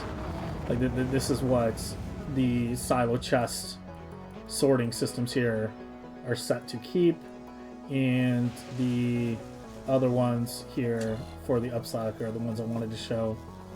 This shows what not to upcycle. Like anything in here means like, hey, don't upcycle these if it's in any quality whatsoever. And then this is for things that are in normal quality only. If it's in higher quality, we'll go ahead and upcycle it. And it is set to obviously never upcycle anything legendary. That just gets straight up removed from the signals. You might have noticed I have a lot of Holmium on Fulgora right now. As I said, this is because I experimented a lot on Fulgora and did a lot. And I just kept storing it because I was like, oh, Holmium is the thing that you're always low on. And it got a little out of hand. We're at 7.9 million right now. That was worse. That was worse for a while. And that's why I now just have this hard upcycling Holmium thing right here, which actually should have been moved up to the next row right here. And yeah, it's just slowly getting rid of the Holmium and turning it into legendary, which I'm not even really doing anything with. But yeah, that won't really be a thing next run because the Fulgora setups will be done much more quickly and much more efficiently. This run has something like 800 hours in it right now. So yeah, that's the Holmium story right now and why I'm overflowing with that. We've got the generic silos here on Fulgora, quite a few of them because we used to, you know, launch quite a bit here. And because this is my quality planet, this is also by definition my shipyard planet. Like those two are always going to be the same. That's another reason why you want to move your shipyard planet, I think, to Vulcanus, is not just because there's quality stuff that kind of has to be made on Vulcanus that can't be made on Fulgora, like, you know, LDS shuffle. You getting liquid metal on Fulgora is kind of not really easily doable. So since there's some stuff that has to be done quality on Vulcanus, but there's nothing that has to be done quality on Fulgora, yeah, we're going to be moving the quality planet to Vulcanus. And another big benefit of that is that solar power in orbit on Vulcanus is extremely high, so it makes it much easier to jumpstart ships compared to Fulgora. It's 5 times higher on Vulcanus, so you need 1/5 as many solar panels on your fusion ships in order to get them jump started. So that's a big advantage for moving it there. It's a bit counterintuitive, I know, because I know a lot of people are like, oh, Fulgora is the quality planet. You know, that's where you do all the quality, you know, recycling quality modules. It's where you get quality modules and make quality modules. But yeah, after 800 hours of megabasing, I am 100% convinced that's absolutely bait. And you're better off doing quality on Vulcanus and having your entire quality factory there. But that's actually one of the reasons that I consider this run to be kind of finished at this point, because at this point, completely refactoring Vulcanus to be my quality planet and completely refactoring Fulgora, you know, especially the way my research has more or less plateaued at this point. Yeah, I would rather just start a new run. So, yeah, quality factory. We have lots of these little micro factories on oil as well to produce things that are needed. You know, such as our rocket fuel, like electric engines and whatnot, are also nice to produce on this planet because of how easy it is to get lube, right? You literally just offshore pump into a chemical plant and boom, you have lube. So, you know, electric engines I'll probably still be producing on Fulgora in the future. But, yeah, quality electric engines, that might go to Vulcanus. But the bulk ones being shipped around to make silos on planets like Aquilo, yeah, it's nice to have that on Fulgora because, you know, as I said earlier, having the direct heavy oil from the ocean is so nice. If we had that on Vulcanus, like, oh, that would be incredible. Just having that. But yeah, that's kind of Vulcanus' shortage is the oil and water sucks on Vulcanus, but the metals are great. On Fulgora, you know, it's the strengths are the rare products like blue chips and LDS, the rare intermediates. I shouldn't use the word rare because now we have quality. The harder to get intermediates. And obviously, you know, the oil, as mentioned. Yeah, we've got our entire shipyard here, our platform, everything, legendary rocket turrets for those ships and whatnot. It's all located here. We have a bit more on the right as well. These batteries were to supplement this over here. And you need a lot of liquid holmium to supply all of this. I can't remember how much it was per island.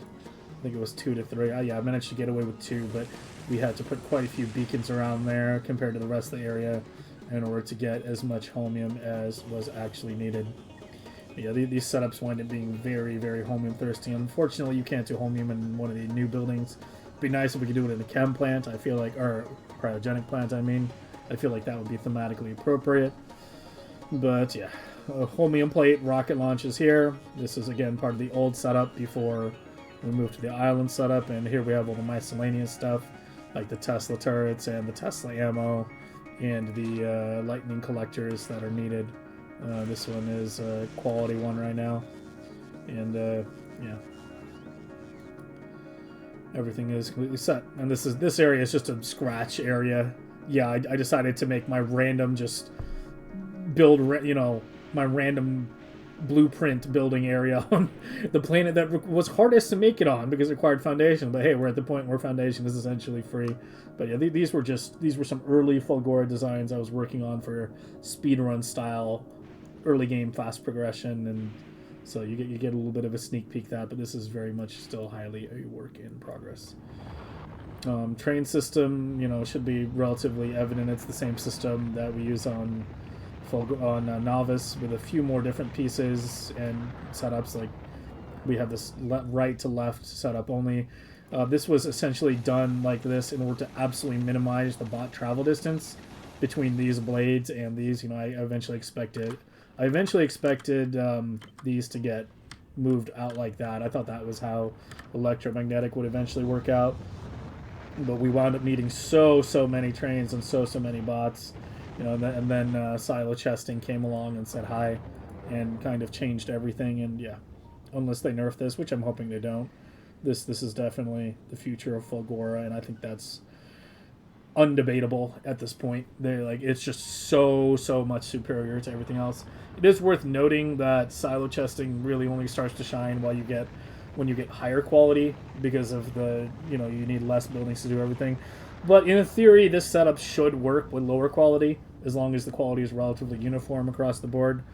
You know, were you to have these as high quality but then these as low quality, it would obviously jam.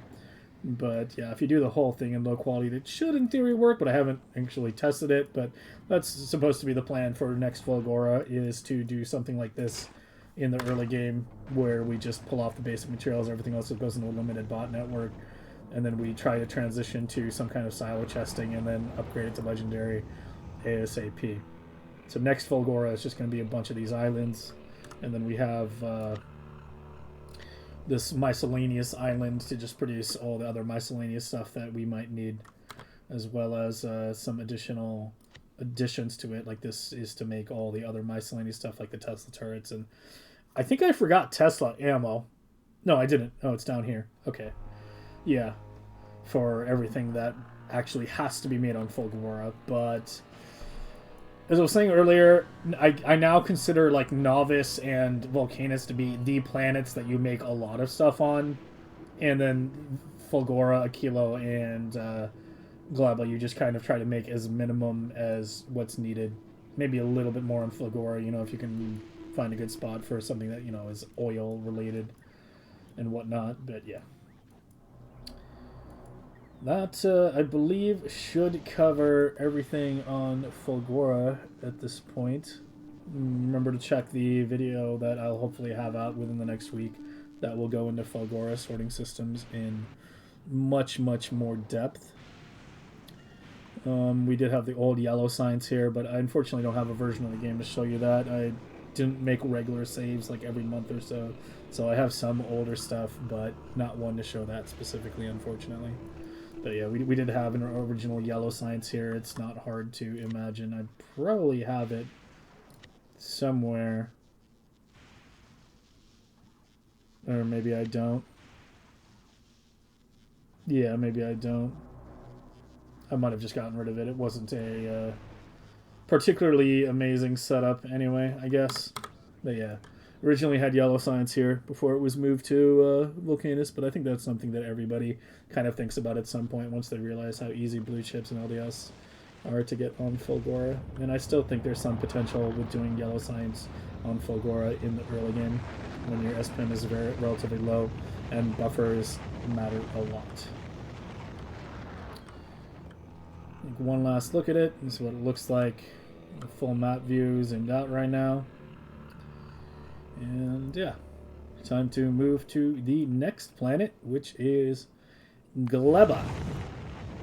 Alright, so I did switch to Research Prod over here because I wanted to show what the transition looks like and what the SPM is on Research Prod. As I said, the way we've kind of chosen to define SPM right now is that you're running everything else at like 2 million SPM, but anything requiring agricultural should be within 80% of that, and then that more or less counts because getting agricultural 100% freshness in is obviously impossible. So yeah, we're at 1.76 million SPM consistent on research productivity right now. I can show you that right there. You can see there's always a dip whenever you switch from non-agricultural science to agricultural science, because there's always a bit of a buffer, on your labs. Like back, where the hell am I?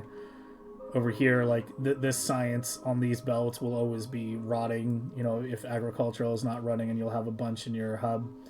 That also is going to be spoiling. There's ways you can address it that we're going to be experimenting with a bit more next run, but it's one of those things that it's hard to automate.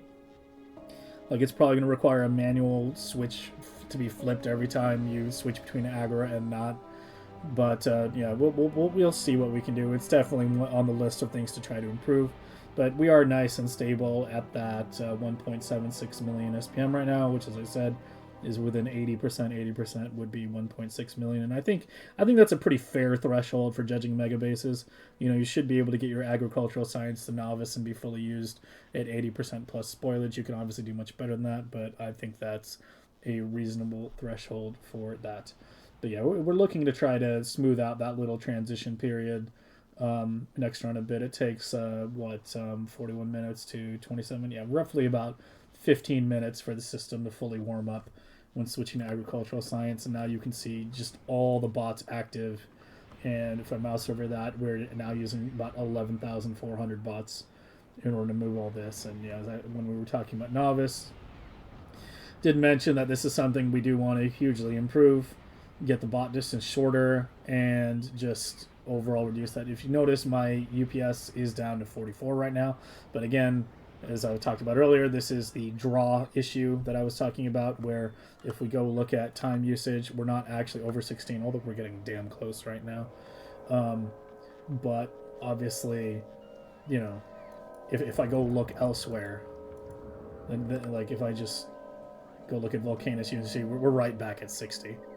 No problem, and this is back down to 14. So there's, yeah, keep that in mind. That when you're doing this kind of science, when you're doing this high level, you don't want to have this on screen because it will tank your UPS and slow down your game. You just don't look at it. Don't look at it, and everything will be fine.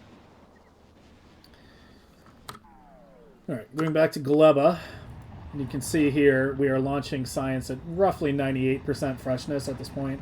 Maybe a little bit lower, sometimes occasionally maybe a little bit higher. But yeah, roughly 98% is what it's getting put at right now. So that's pretty good. And then it gets consumed on Nauvis before it gets below 80. As we can see right now, it's kind of getting a little below 80 there. It's a little close. That one's 84. But yeah, generally it should be around 85% plus or so at the end. But as long as it's over 80-ish, it should be fine to keep that line steady. That's how these labs columns are ratioed. There's roughly 30 labs with this beacon setup for a normal science, so 60 labs for the Prometheum science. And yeah, as you can see, like my update time is going to shit. That's just because the bots aren't even that close to on screen, because like it renders significantly further off screen than you look. So yeah, wherever you wind up putting this, it should be in a spot that you're not going to be looking at frequently. It's something to keep in mind. Otherwise, you will tank your UPS to much lower. But now you can see, like, why I essentially have considered this complete at this point, is we're basically scraping the limit. And this is with the Prometheum ships turned off. So we kind of go through this cycle of, doing the Prometheum science with the ships off and switching to something relatively low UPS like mining prod when sending the Prometheum ships out, and then repeat and so on. But yeah, that's actually spiking a lot higher than it should right now. I've actually haven't seen it spike to 16, 17 like that in a while. And it's got me a little curious as to what's getting that high right now. Yeah, we have around 10,000 inserters active with the Prometheum science going. That will obviously drop. Here, let me put that on somewhere where it's easier to read. But that is much easier, or much lower if we're running any other science. Fusion takes very, very little UPS. So that's another reason why you want to switch to Fusion on every platform, every planet ASAP. It takes virtual UPS. Yeah, I know Solar is technically 0 UPS, yada yada yada, but Fusion is already so low that it essentially doesn't matter. Furnace is every building that doesn't have a recipe. So like recyclers, I believe, are also counted in furnaces, whereas assembling machines are ones with recipes. That's almost up at 1 at this point. And a little bit on the cargo pod too.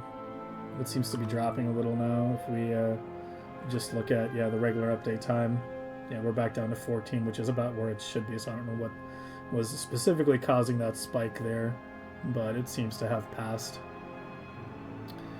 Yeah, you can just take a look at those for a minute, and I'm not sure there's much else to go over. Everything else on the UPS, everything else is relatively obvious. Beams or lasers, that's mainly from platforms.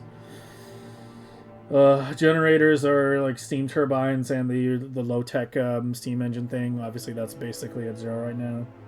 That should be at that should actually be at hard 0 right now. I don't know why there's a 0.01. It's probably the Aquilo ones just existing or something. Mining drills, offshore pumps don't take a lot. Pumps in general in space age take very little as well, so don't be too concerned about that. One quick note, sushi oil takes a lot of UPS, apparently. Credit to Melon for figuring that one out. Inadvertently. But, yeah, so sushi oil is really, really good in the early game for keeping things much simpler, but and quicker to build. But in the late game, you want to avoid it because it will really, really spike your fluid flow update time. Yeah, we have that at 0.2 right now. Just let you look at that for a bit. Trains are even at 0.2. Trains are a weird thing because like it seems like once you have some trains, it goes to like 0.1 pretty quickly, but then as you ramp it up, it's not as high. But we'll see how that winds up next game with much slower trains. I kind of forgot to go over trains on each planet, so I guess we can do that now. Nauvis has the most trains right now at 38, with almost half of them being purple science trains, because the purple science tends to be a bit further than the gray science right now. We have 9 gray science trains, 10 actually. Yeah, 20 purple, 10 gray, 1 calcite, and then a small amount of other trains. I could probably just have one of those. I don't even need iron trains anymore. I think I forgot to remove those, because all the iron is being directly pumped into setups right now. Vulcanus has just 1 of each train that's needed. 1 rocket part, 1 bar, 1 coal, 1 sulfuric acid, etc. 1 for the legendary tungsten, so only 6 trains total. Vulcanus will have more trains in the future, especially rocket part trains, as we have to ship the rocket parts out to everything that's not a yellow science. The red and green will either still be located in the main base like it is here, or it will wind up being legendary, because that's one of the strongest candidates for legendary right now. Although I will say, if red and green winds up being best doing on legendary, I'm going to miss my rocket fields here. The glorious rocket fields. Like, to me, this is, because I know a lot of people talk about, like, oh, how megabasing in Space Age is not as big or sprawling as it used to be in 1.0. I have a 10K SPM 1.0 megabase video as well on the YouTube if you want to check that out and see the difference. And so to me, this was, you know, kind of bringing it back a little bit of just having a giant rocket field. But yeah, unfortunately, it might turn out that it's better off just doing red and green science on a platform like this, which I think is a bit more boring. But yeah, next game we're just going to be trying to be as UPS efficient as possible to try to get the absolute highest SPM base we can possibly get. I guess I can mention the PC specs right now. I'm on a 7800X3D, you know, 6000 speed RAM, etc. I built this PC relatively, pretty much with Factorio Megabasing in mind, and it's performed fairly well. You can get the 9800X3D, which came out like a month ago if you're building a PC right now. But yeah, any X3D processor is going to be really worth it, and it probably is not worth upgrading from one X3D to another, because it's more about just having the X3D than, you know, having the best X3D. So yeah, that should be a no-brainer though if you're into megabasing at all. All right, back to Gleba.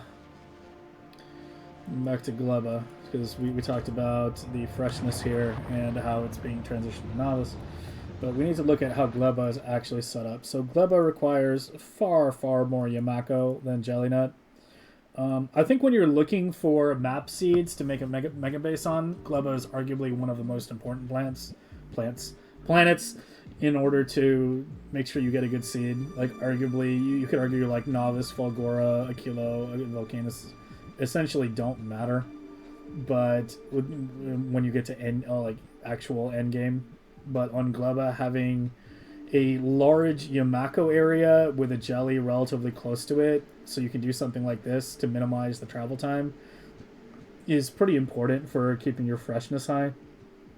This is still the very first Space Age game I played. The one I started, you know, when the Space Age came out. As I said, I have like 800 hours in it, so I didn't roll this seed. I didn't roll for a specific Gleba seed. This is just the one I happened to get, which turned out to not be too bad, fortunately. But you can definitely get better than this by just having, you know, them really close to each other and then just going straight down into your main base setup. We have a fusion reactor on Gleba, of course. This is incredible amounts of overkill because biochambers don't use power, so the Gleba power is very low. But at the point I built this, you know, normal fusion reactors and generators were essentially free, and this is the only planetary fusion reactor I bother with at this point. Is this double hex design. I don't bother with smaller designs at all unless it's on a platform, and I don't bother with larger ones either. I just put down one of these. If I need more, I make it legendary. If I need more, I'll make 2 legendary, you know, like I did on Vulcanus, you know, notwithstanding the fact that these are normal ones right now, but you get the idea. So we have our orchards here. You want to make sure you lane balance every column coming in. These are probably a little over-circuited right now. A separate inserter to take out non-fruit also helps. Gleba, the only things being handled by bots are the seeds and the spoilage. Everything else on Gleba is handled by belts right now. So we have coming down on the belts here. And you want to make sure these belts never actually back up. Like, this is actually bad right there. You see how that's slightly backing up? I should fix that by putting another set of splitters there, so that it doesn't actually back up. You want to make sure these are always flowing. This is a constant flow setup. And everything that is not used gets burned in order to keep things actually flowing. As you can see, this is relatively well ratioed at this point, where we have everything firing off quite nicely, and there's very little that's making it to the end of the line once the system is actually functioning, once we're actually doing something that takes agricultural research, such as research productivity. This little thing was a prototype for the next run for just hard upcycling Jellynut to make legendary stack inserters. Legendary stacks, like the legendary biolabs and captive biter spawners, are one of the more annoying things to mass produce for Megabase, but they're incredibly important, both for throughput and UPS reasons. This is the current legendary stack inserter factor that I have. It's simply set to engage here if it drops below like 2,000 or so. Like if I go ahead and turn that on, you'll see the whole thing roar to life. It currently just steals jelly nut from this blade right here via bot, because this whole thing was kind of an add-on. We were originally just gambling the legendary, using the gambling circuit for the legendary stack inserters, but this was definitely a better setup. And yeah, it can still be further improved, because next run we're probably going to be experimenting with just raw upcycling the jelly nut to get legendary jelly nut, then just shipping in the other legendary ingredients to make legendary stack inserters straight up, such as the blue chips and the bulk inserters.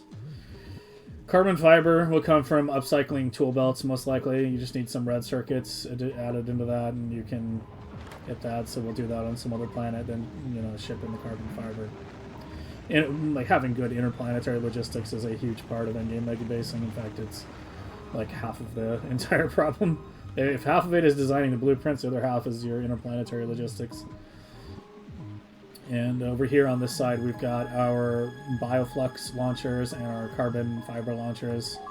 I'd like to give a little shout out to Matthew Skincat, another member of the community, for doing a really good job of compacting some of my designs. Like, the man has a black belt in spaghetti. He's really good at just compacting belt designs, and he did a great job taking some of my existing designs and making them even smaller. This is a bit of his work here, is taking one of my original designs and shrinking it way down into the smallest footprint possible. So props to him for that. And down here are just stuff that I've been designing for the next run. Still just huge works in progress. They are probably going to be completely different when I'm done with them, because these were being designed when I was originally planning on having legendary stock inserters as part of the miscellaneous blade, as we've been calling it, which is the one up here, which just produces all the other random junk that's needed. We have a bit of a crazy foundry here that just cycles between like 3 or 4 recipes. It does like gears, iron plate, steel, and iron rods too. I think it's like 4 different recipes. This is a bit of circuit spaghetti, but I actually did somehow get it working, and that's what's producing the green inserters here to be made for the legendary stacks. But in the future, we will have a much more robust system.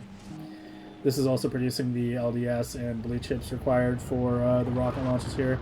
I may just wind up shipping those from Fulgora in the future. I haven't decided if those are going to be locally produced on Gleba or not, because it does actually take quite a bit. The rocket fuel will always be produced locally on every planet, for sure. But the blue chips and LDS, there's an argument to be made for just not bothering making them on Gleba and just shipping them in like everything else.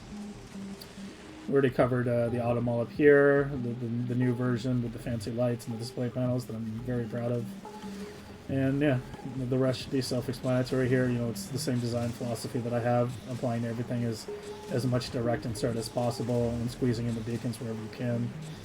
When it comes to the miscellaneous type stuff, when it comes to the actual science, obviously we're going with the highest amount of beacon count possible. We got this nice U shape here, just pure direct insert for all the agricultural stuff, with a pilot light belt here, which keeps the eggs flowing. We originally had a hibernation system going on these, but it caused some other issues, especially when taking the system out of hibernation. It just was causing significant additional complications. So right now, the hibernation, it's got a partial hibernate in there right now, but not a full hibernate the same way that a lot of the other systems have. But these blades, I think, are relatively solid at this point. Like, this part here, I think, is not really going to change at all going into the next run.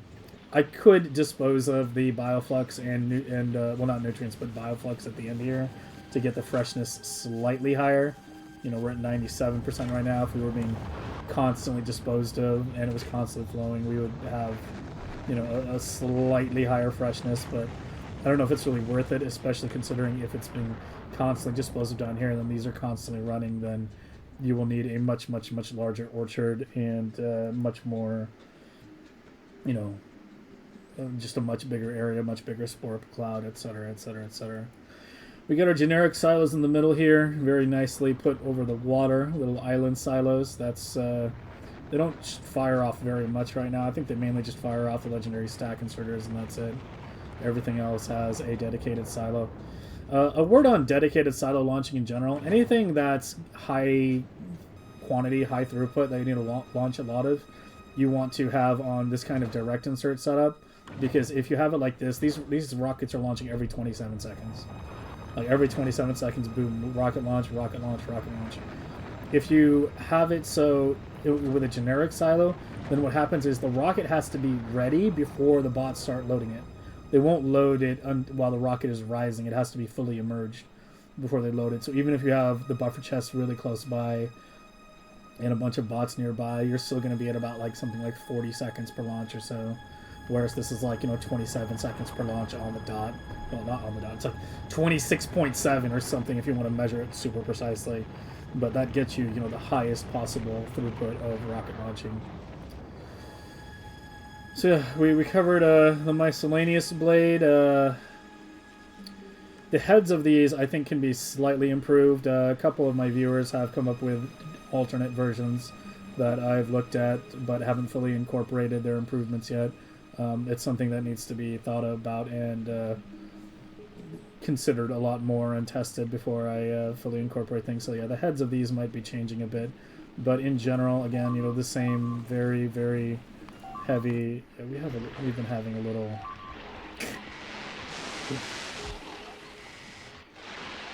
We've been having some fun with the pentapods here. More on that in a minute. But the heads of these are, again, the very, very heavy direct insert philosophy that I have, where we have the fruit coming in and everything is just straight one into another, and then only the final products come out and go on the belt. Circuit controlling these to not overproduce also helps with the freshness. We have like 48, I think, on these, 20 on these. And this reads this one reads contents, and then it just enables disables based on what's actually available there.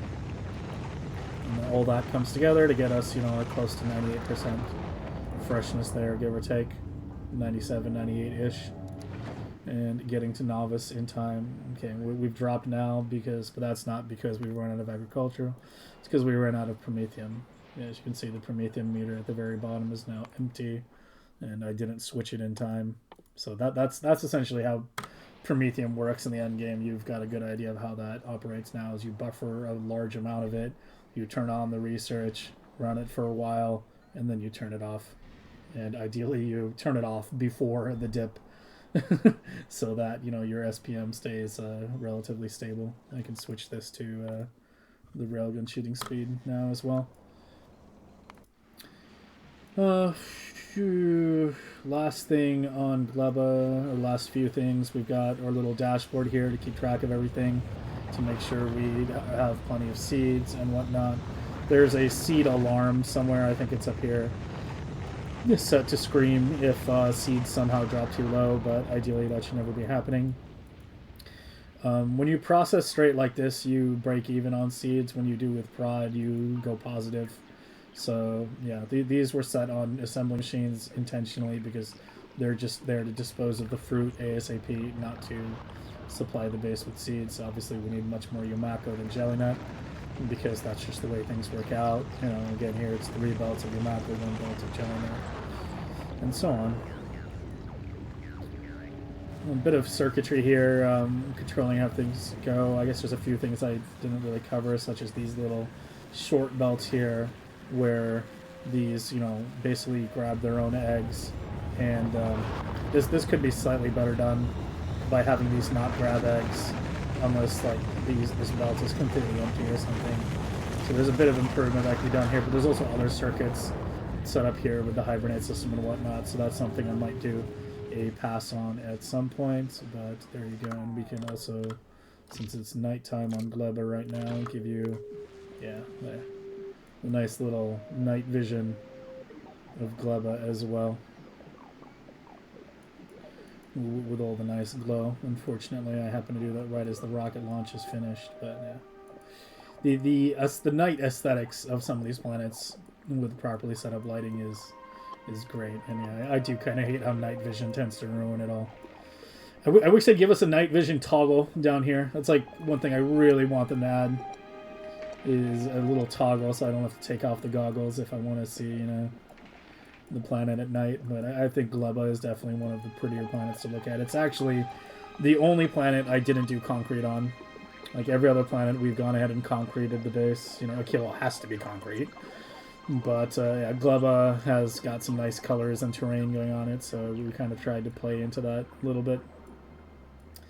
The final thing on Gleba is the defenses. So on Gleba, the pentapods can walk over walls. So walls are essentially completely useless on this planet. Like, you shouldn't be bothering with them at all. They're a waste of time. But what you want are these little hardpoint defensive areas right here. This is just one artillery cannon, 10 laser turrets, 2 Tesla turrets, rocket turrets, yellow rockets, not red, because yellow hits harder single target, set to shoot the big guys, and that essentially has covered everything. We have those in a perimeter around the base. We have a lot more than we used to have. We didn't really need this many originally, because we had the turrets taking out the pentapod nests properly, but it's one of those things where, as I was saying on Nauvis, the spore cloud / pollution clouds take forever to expand, and this wound up expanding much further than I thought it would. It's well past our visible area right now, so there's actually a lot of pentapod nests active at the edge here, and so we're just taking the normal attacks. If you actually have it cleared properly, then the attacks you get are very, very small and will always go straight for the hard points. So, you know, you usually don't need very many of them, but yeah, we can watch an attack right now and see how that gets, well, just completely disintegrated. But even with this being a mess and not as tightly controlled as Nauvis right now, the entity time usage, well, actually has spiked up quite a bit. I was going to say it's still at 0.1, but yeah, it's something I probably should deal with at some point, because that's a bit more UPS than can be saved. Get some combat spiders out here on the outskirts, but we are dealing with the artillery delay issue here a bit. Kind of, actually not really. That's, I think, a pentapod, not a nest, because it's got the little dots around it. That's how they show up on the map. So yeah, I mean, a little artillery expansion range would actually probably help a bit on this planet as well to clear that out. So I should probably be getting a few more levels of that, but that's essentially how I feel that defenses should be handled on Gleba. This is all you really need, just things like this. Then make sure you crank your artillery range high enough, or use combat spiders to clear out the perimeter, and that will get you down to 0 units UPS active. You can see we have remnants of one big attack that took out all the solar panels here, and I couldn't be bothered shipping in like normal solar panels to replace it since the fusion reactor was up. So yeah, you get to see the little bit of the wreckage of what can happen if you're not careful on Gleba. But in general, I haven't had any real significant issues with the pentapods. They've been relatively easy to handle. Alright, I believe that covers everything on Gleba.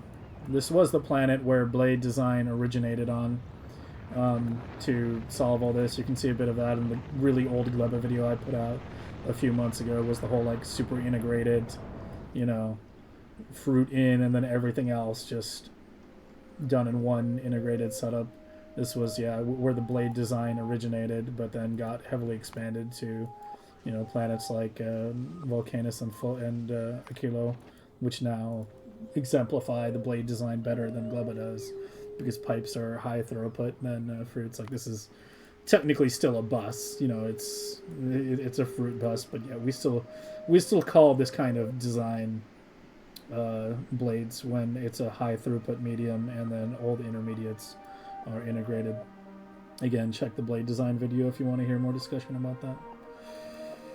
So, moving on to the final planet, we now have Aquilo, the icy planet. the Ammonia E planet. So Aquilo is relatively small compared to all the other planets. It's mainly just cryogenic. We actually have a lot of blades here because we need a lot of silos in order to launch all the science up. I actually only have one science ship for every planet, other than Gleba. There are 2 agricultural science ships in order to get the freshness higher back to Nauvis, so they don't have to wait as long in Gleba orbit for rocket launches. But on Aquilo, I still actually only have one ship, just one big ship that carries something like 1.2 million science at a time. And so that is why we have so many damn blades here. And I do know these are slightly over-ratioed on lithium. Bit of a mistake in the math here. That's something I'll be fixing next run, is redesigning these. But yeah, it actually has twice as much lithium as needed. But you can see, the same design philosophy. Just the liquids are different here. On Aquilo, we have lithium, fluoro, and oil that come in. And then everything is handled in here, including the heating and the handling of the ammonia/ice balance. The ammonia/ice balance is like the real challenge of Aquilo, essentially. There's kind of this thing in Space Age where each planet has, well, most planets have kind of their obvious challenge and then a hidden challenge. It's like on Gleba, the obvious challenge is dealing with spoilage. That's easy. The hidden challenge, that is, the one that's the real challenge, is maximizing freshness. On Fulgora, it's kind of like, how do you the obvious challenge is how do you handle all the junk? How do you sort everything? The hidden challenge is the tyranny of the scrap equation that I talked about earlier, which is more how do you scale everything. And on Aquilo, I feel like the obvious challenge is the heating pipes and keeping everything heated, and the hidden challenge is the ice/ammonia balance, which is kind of a pain in the ass. But the way we handle that is, since we have to generate a lot of ice, we generate a lot of extra ammonia. We use a little bit of oil to turn that into solid fuel. We actually then turn it into rocket fuel in order to make more efficient use of oil. In hindsight, this probably wasn't really needed. Yeah, we're getting some little attacks here again. They're actually consistently getting close enough to hit the power briefly, and it occasionally is causing issues. But yeah, as I said, that's just something where I need to increase their artillery range or do the spider thing like I did on Nauvis. But yeah, so we turn it into solid fuel and then shard it back into, or rocket fuel and shard it back into solid fuel in order to use less oil. But with the way productivity works, when I do the redesign, I might not bother with that, because these things just don't run out. We're on one fluoroketone node over here. That's it. I had started building this because I thought I was going to need all this. This was at 84% at 470 hours. We are over 800 hours, and it is still at 84%. So it's yeah, it just doesn't move past a certain point of prod. It's just always active. I did have a couple lithium ones run out down here, but those work a bit differently because these are a finite amount. But yeah, there were a couple extra lithiums that actually did run out, but that's the only thing that has run out at all. And it's not a big deal if it does, because we just run a pipe out here, and we have plenty of heat on this planet. We have additional heating down here to keep the base warm, and I actually still have a couple nuclear reactors. The funny thing about Aquilo is, with nuclear power, is their turbines don't have to be near the reactors. You can put them anywhere. But these are shut down at this point. They've been shut down for a long time, since we're now on fusion power here.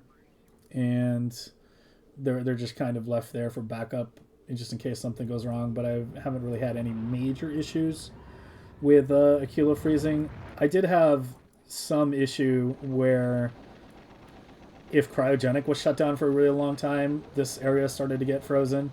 And that actually causes a bug where, if some silos can't launch, none of them will launch. If the ship is in orbit, all these silos were ready to launch, but because these were frozen, somehow none of them were launching. So that's something to be aware of if you're into that issue. The same thing can happen if you have a rocket silo in a logistic network that is capable of supplying whatever you're requesting, but no bots. it will also like essentially freeze like the entire system and nothing will be launched. The two little bugs with rocket silos to be aware of is A, don't let them freeze, and B, make sure you don't have like a botless network somewhere, because that's what happened with the islands at one point. Is these require like a very small amount of bots to launch the LDS and the blue chips. There's 50 on each side. It's not even connected side to side. They're completely separate. But I forgot to put the bots in at one time, and yeah, the entire thing just froze up. Like nothing was launching. Like on any island, it was just completely frozen. So yeah, that's definitely a bit of a bug with how that operates. But yeah, it's a good thing to be aware of. All right, so on what else do we have on Aquilo here? There was the old section, as I talked about earlier, which had all the quantum upcycling and whatnot, and it's actually nighttime. We're about to be nighttime on Aquilo here, so now that you've thoroughly seen the base in the day, we can pop the night vision out again. Oh, it is out. Never mind. Yeah.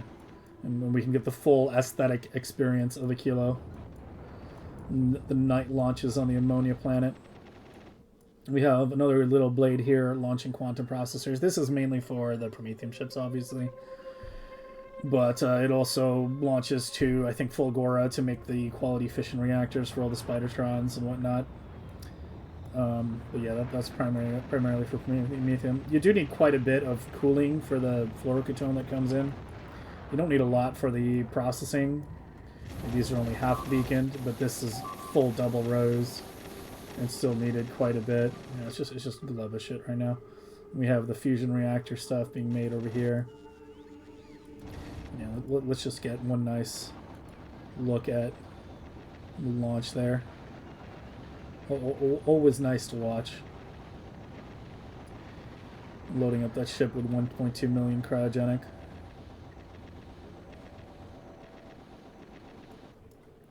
Down here we have the old lithium. This is mainly just needed for the fusion cells. This thing is the Achilles heel of the entire, well, everything at this point. We have several alarms set up to make sure. We have alarms set up on every planet. Every fusion reactor, I think, now has an alarm built into it to scream if the fusion cells get too low. At least I thought I did. Somewhere in there, I think. Or maybe it's not in there yet. It might be in the design, but not fully deployed yet. Or it should be in there. You should be. I think it actually might be part of the regular alarm system. It's there somewhere. It's there somewhere. But yeah, this one right here. Where is it? I think we got to put the night vision back in. It's getting a little too dark. This one right here needs to always be operational. I think I removed more alarms than okay, no, it's down here. I couldn't find it yet. Yeah, we have this set to scream if the fusion supply drops, because if that drops, all the planets will shut down, and all the platforms will shut down, etc., etc. So you always want to make sure that's completely uninterrupted. That should cover just about everything for Aquilo at this point. We have our generic silos down here. Fusion reactor, again, the hex core design, double hex core design. We just call it a hex design, really. It had to be slightly modified in order to fit all the heat pipes there. We had to remove one turbine on each side, or well, two turbines per these little blocks. As you can see, if you look at the fusion video that I have up, you can see that we have these blocks here of 4 turbines that just whoops, wanted to copy, that repeats over and over and over. And it's essentially the same principle here, except for each block of 8, we had to remove 2 to fit the heat pipes in. So slightly modified fusion design there. Oh, every blueprint is on the blueprint sheet, by the way, if you want to take a closer look. And I had to put a heating tower in the middle in order to keep all these going. Red inserters are not that good for UPS in the late game because they have a slower swing time, so they're active for longer, and they obviously also have a way smaller hand stack size. But if you're using them for low throughput stuff, it's fine. Like, you know, the fusion cells, they're only just swinging very occasionally. And same thing over here. I only have 12 legendary red inserters total across all planets. because we try to avoid them as much as possible in the late game. Obviously, and you want to use stack inserters as much as possible so it all swings like only with 16. Like, ideally you have it, you know, like these with stacks, so it waits until it needs, it waits, and when it swings it puts 16 at a time, so it swings much less. These will swing every time it can put 4. So it's going to swing much more often. 4 times as often, really, to be precise. So, yeah, you want to avoid them wherever possible, but they're somewhat unavoidable on Aquilo in certain places. I tried really hard to design this without reds, and it just wasn't possible. Same thing with this. Like, I just, yeah, couldn't figure out a way to make that happen without reds, but, yeah, it was barely able to make it happen with reds. But just another thing to keep in mind when you're trying to UPS optimize. The rest is pretty self-explanatory. We've got, you know, railguns, or a quality railgun gambler here, and or both normal and quality fusion reactors here, although at this point I only build the legendary ones. Even on ships that only need a normal one, I still just put a legendary one, as well as our legendary cryoplants. I think normal cryoplants got dismantled a while ago. This thing is part of the token system. Again, you know, a bit of a broken record, but there's a video on that, so check that out if you want to know how the token system works for controlling multiple Prometheum science platforms. And I believe that covers everything for Aquilo right now. So let's move on to the last things to cover, which are the platforms. So I'm going to start real quick with my own personal ship. This is still the older design. I never bothered updating it, so it's the old, you know, circular outside belt design, which is slightly less efficient for UPS. I should update this at some point. This is one of the few ships that uses thruster stacking. As per the most recent comments we have from the devs, it looks like thruster stacking may not be fixed, or may not be fixed for an extremely long time. I don't really agree with their reasoning on this. I would rather them fix it. I would rather have them adjust the speed equation to be more dependent on weight and not width. But I'm also very, very heavily biased because I try to design very, very space efficient and compact platforms. But yeah, thruster stacking is in the game. It's not that good for UPS, but it's there. So I have it on my personal ship, so I can get from A to B much more quickly. And then I have it on my Prometheum ships so that they can get out to the Prometheum fields much more quickly. They go at about 750 kilometers a second, something like that. Yeah, we're back to the 2 million SPM on railgun shitting speed now.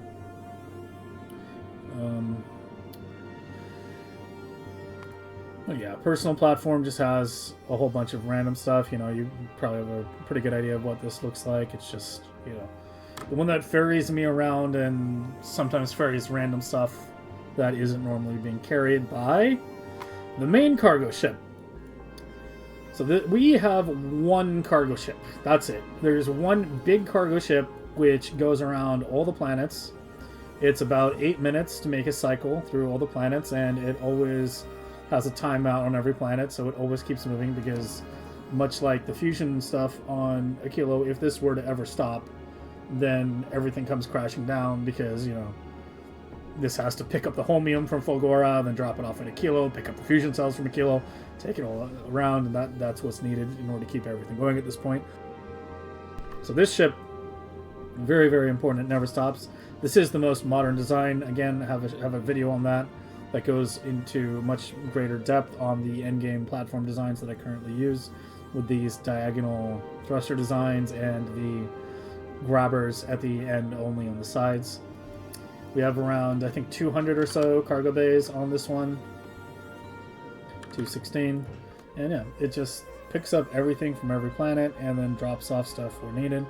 Just going in a nice little circle right around all the planets in that direction, and that's all you really need. You don't need multiple cargo ships or anything like that. You just need one good one. You just need one good one, and it'll cover all of your shipping needs. Well, your non-science shipping needs, I should say. So moving on to the science ships. The largest one, the Vulcanus ship. This is a slightly older design, uses the older thruster setup. It's not quite as fast as the newer designs, which use the new thruster setups, but I just never bothered updating it because the design, is relatively good already. It's a relatively minor improvement. Picks up about 500k of each science from Vulcanus and brings it all back to Nauvis. This one ferries 4 science types, so it's the largest science ship we have by far. And yeah, just 1 science ship per planet, except for Gleba, which has 2. This one was modified with a bit of a venting system where if the science isn't used quickly enough, it just dumps everything. I'm not really sure it was really worth it in the end, but I might be rethinking how I transport agricultural science in general in my next run in order to squeeze a little bit more freshness out of that. This ship is, again, the more modern design. You can kind of see the difference. The horizontal engines are the slightly older ones, and the diagonal ones are the most recent ones. Laser only ship. Need relatively high laser research to do something like this, but yeah, it's the way to go for the endgame ship. So two for the agricultural science in order to keep that as fresh as possible. 1 for every other planet. The what is it called? Electromagnetic. I'm forgetting the name. Ship is relatively obvious there. Just carries 1 science, 500k at a time. Brings it back. And we'd already looked at the cryogenic ship a little bit, 1.2 million, because this has a much longer way to go. So the buffer on Nauvis needs to be much larger, because the size of the buffer needs to be large enough that the ship has time to travel all the way to its destination planet, pick up all the science, and then come back before the buffer runs out. So yeah, the numbers I found out that worked out quite nicely were about 500k for all the normal sciences, a bit over 1 million for the cryogenic, and the novice buffer sizes match here with about 500k for those, 1.2 million for cryogenic, and 5 million for the Promethean. Before we get into the fancier science ships, let's cover the asteroid upcycler. This is the newer version of it. You might have seen the older one in the legendary science, or the legendary material progression guide video that I made. This was, and I did mention in that video that I hated the older design, and yeah, we got rid of it and came up with this one. I'm very happy with how this turned out. This is a very compact and space efficient design, and supplies all the legendary materials needed for all the legendary stuff I need to make. So we have it making iron, sulfur, carbon, and calcite, and that's it.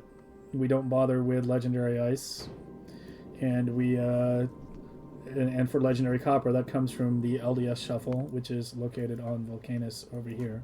So there's no point in having this one do copper when this one generates just obscene amounts of copper, like straight up. We have a little fancy display system that displays what materials it's currently missing. They're all blank right now, which means that everything is currently in stock. This was a very nice system that I only started doing recently. I wound up sticking these in here just to fill the space. This was supposed to be the original dashboard, but this worked so well that I started incorporating it in more places. Having these dynamic display panels show, things that are missing is incredibly useful in terms of just giving you information quickly at a glance. What exactly you need to have. The Automall is the most recent update of that. And also with these lights, I tend to have the kind of color scheme I tend to use right now is like red means something is wrong, green means like it's working, everything is in like where it should be and it's currently working on something. And then I use this kind of like this lime green, this lighter green, whatever you want to call it, chartreuse, I don't know what the exact name is for the color, as an indicator for the system being hibernating. So this right now, as you can see, is hibernating, and this also, you can see that one green light there means the system is hibernating. And yeah, I could add the other red green is here as well, but yeah, the system is nice and hibernating. These just track the amount of asteroids. The ratio you want for normal crushers going down is roughly 3-to-1. So as you can see, we have about 24 per side, which goes into 8 of the other kinds. Remember, ice works twice as fast as the other ones. And yeah, then just makes all the asteroids into legendary asteroids, and then this processes what's ever needed, and if we need to switch types, then this one recipe switches between what's needed there. Probably should make a video specifically on the ship as well at some point. But yeah, we use very heavy direct insert setup here down for the fuel, very similar to the setups that you see on the sides of these, where it's just pure direct insert all the way, completely beltless down there, and that keeps that going. One little trick, by the way, that I realized if you're doing laser ships, because lasers tend to be very, very spiky in power and tend to have a very, very big power draw once they're active. It's just more Gleba shit. Just more Gleba shit. Nothing to worry about right now. Is accumulators are accumulators are garbage. Accumulators are absolutely trash. They discharge way too slowly to keep up with a laser. Like, if you actually do the math, it's something like 5 legendary accumulators just to supply one laser, which is an obscene number. And one little trick we realized is you can just over-turbine your fusion reactor. So as you realize, like, this is one legendary fusion reactor. Well, the ratio to that is 1 to 2. But we're at 1 to 4, which means these essentially function as accumulators. These function as batteries.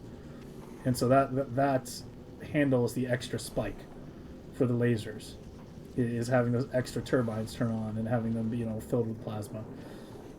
It is worth noting that when you do this kind of setup, since you can consume more plasma than you can generate, and this actually requires some power to run. Like, you can see, it says max consumption like 250 megawatts or 10 megawatts. I mean, there's 2 different lines there, but either way, this has well, I think it's just the 10 megawatts. Yeah. Yeah, the 250 is for the fuel. Yeah, so the fusion reactor itself needs 10 megawatts to run. So what can happen is, if you over turbine it, if a bunch of lasers fire too much, it uses all the fusion, this runs out of power. So you want to make sure, if you're doing a ship like this with over turbines, you always want to make sure you have some fusion panels.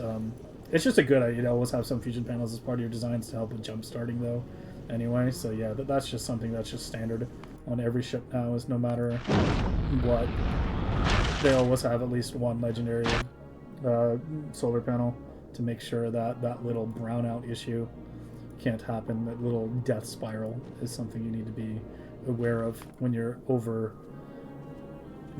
turbining your fusion reactors. But this is a very, very, very useful technique to have, because it's just so much better than accumulators, because these ramp up and down instantly.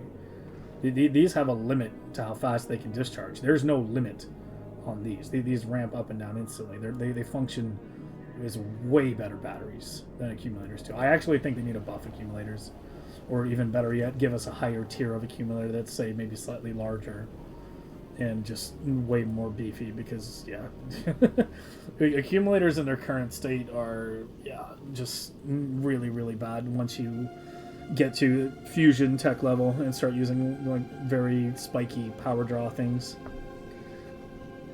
It's something we could have done on this planet as well. Like, instead of adding a fusion reactor, I could have just a second fusion reactor. I could have over turbined my existing reactor, right? Like, I could have just extended this way, way, way down. Is another option as well. But it's obviously safer just to add a second reactor, because then you don't have to worry about it. And obviously the power draw on a planet like Vulcanus is several orders of magnitude higher than it is on a ship like this, so it's just a better idea to take the safer route here. But on a ship like this, where, you know, you're trying to make it relatively space efficient as well, then having this over turbine technique is a useful tool to have in your arsenal. All right. The last couple of ships. We have our white science ships here. There are 2 of them right now. These each produce 1 million SPM each, 4 belts or so. And they're relatively straightforward. Laser-only ships that, you know, again, use the over-turbine technique to make sure those lasers are always fed. And these got redone relatively recently. I did make a video on my white science ship, and it's the older one, so you may notice, like, this is updated. We got rid of the electric furnaces and switched to foundries, because originally I was dealing with default recipes only, but I decided, you know, it's probably better to just go ahead and add in the calcite just so I reduce the number of active entities regarding with the processing of iron there.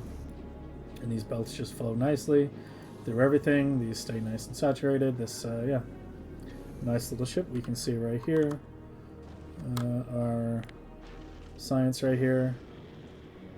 Yeah, right now at about 58k per minute per ship. So about 116k per minute for the two ships. Only producing when actually needed.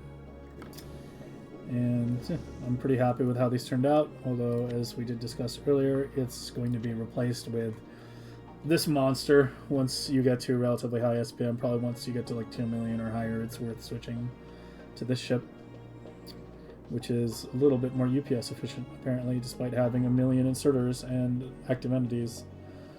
But yeah, and that's not counting the additional UPS efficiency gained at Nauvis by having much fewer number of bottles needed. If you do legendary science, you still technically need the same number of labs and whatnot, but it's 1/6 the number of bottles needed, so that's actually a major improvement in legendary science. But as I've mentioned a few times, we have a lot more testing to do regarding legendary science and the other science types before we know for sure if others besides white are worth pursuing. Alright. Now for the final ships. The Prometheum ships. There are separate videos on these, and not too much has changed in those videos, so yeah, I won't be going over these in super detail because there's like a 30+ minute video for the design of these ships. The main thing that has changed from those videos are the thruster stacking. Obviously has been added in order to get the ships out there faster, which increases the effective SPM and lets us raise our limit. I think we were at around 180k eggs or so without the thruster stacking. It can actually go significantly higher than 210k. I just couldn't be bothered building a bigger launch complex here, because if you ramp up the, you need to keep the number of launches consistent. 2 for normal spawners, 3 for rare, 4 for legendary. So yeah, I would have had to build a lot more of this in order to ramp it up, and by the time we got to that point, we were already kind of plateauing on the research productivity anyway, and we were like, yeah, you know what, everything's good at that point. But it's again something to keep in mind going forward, is that when you thruster stack, you can get a much higher biter egg count because the ship starts processing them much sooner.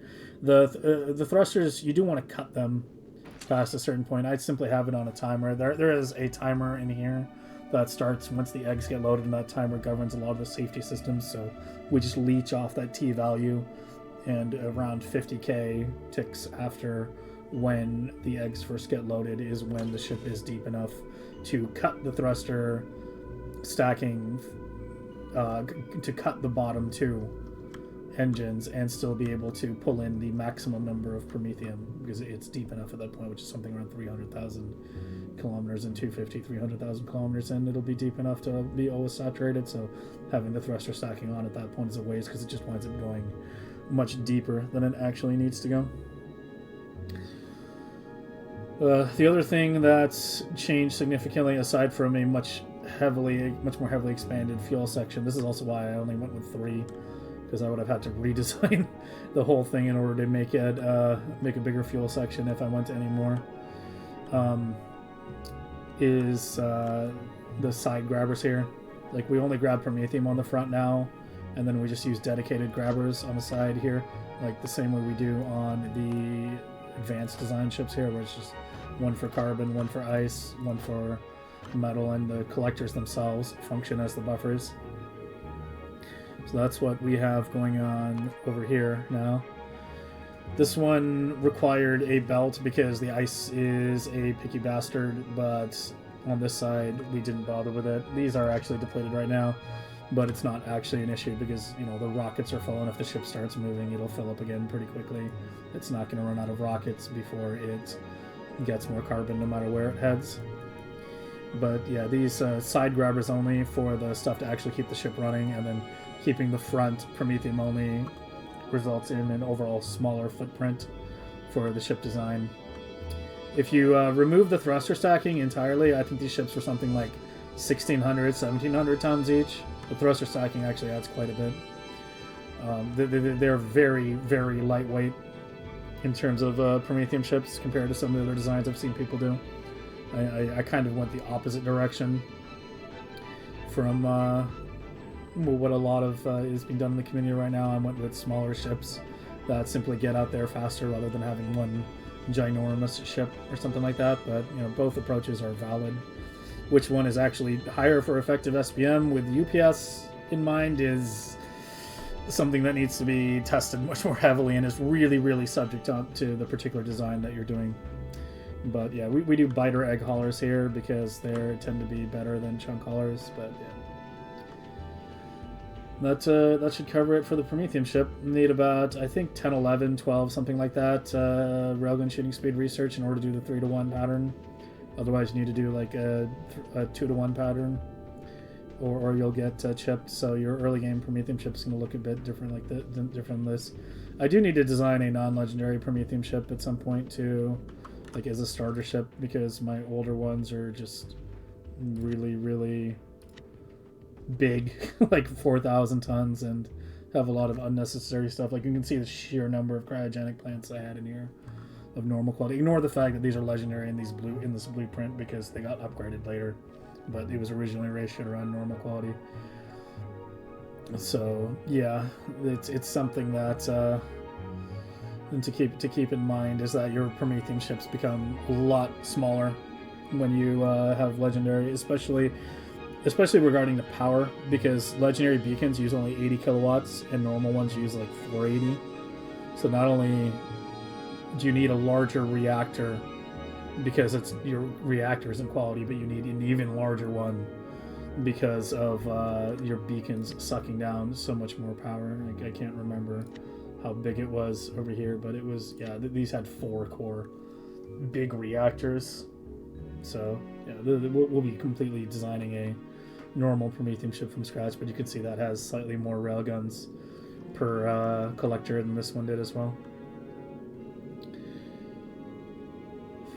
I believe that finally brings us to a close. Yeah, the original version of this video, this is actually the second time I'm making this video. The original version was 2.5 hours long. I wound up deciding to remake it and trying to make it a bit shorter. But I guess we're still at 2.5 hours.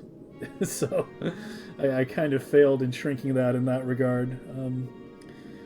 Yeah, taking a quick glance at my list here, and I do believe we have covered just about everything on all the planets at this point. I don't think I've missed anything. If I have, I will add it in a pinned comment in the description. So, I hope you have enjoyed the Megabase tour. Please feel free to check out all the other videos on this channel that go into much greater depth into all the specific systems that were designed for this Megabase. Yeah, that brings us to a close. So thanks for watching. I hope you enjoyed this video. My name is Stupid Fat Hobbit, and I stream at Twitch TV SF Hobbit.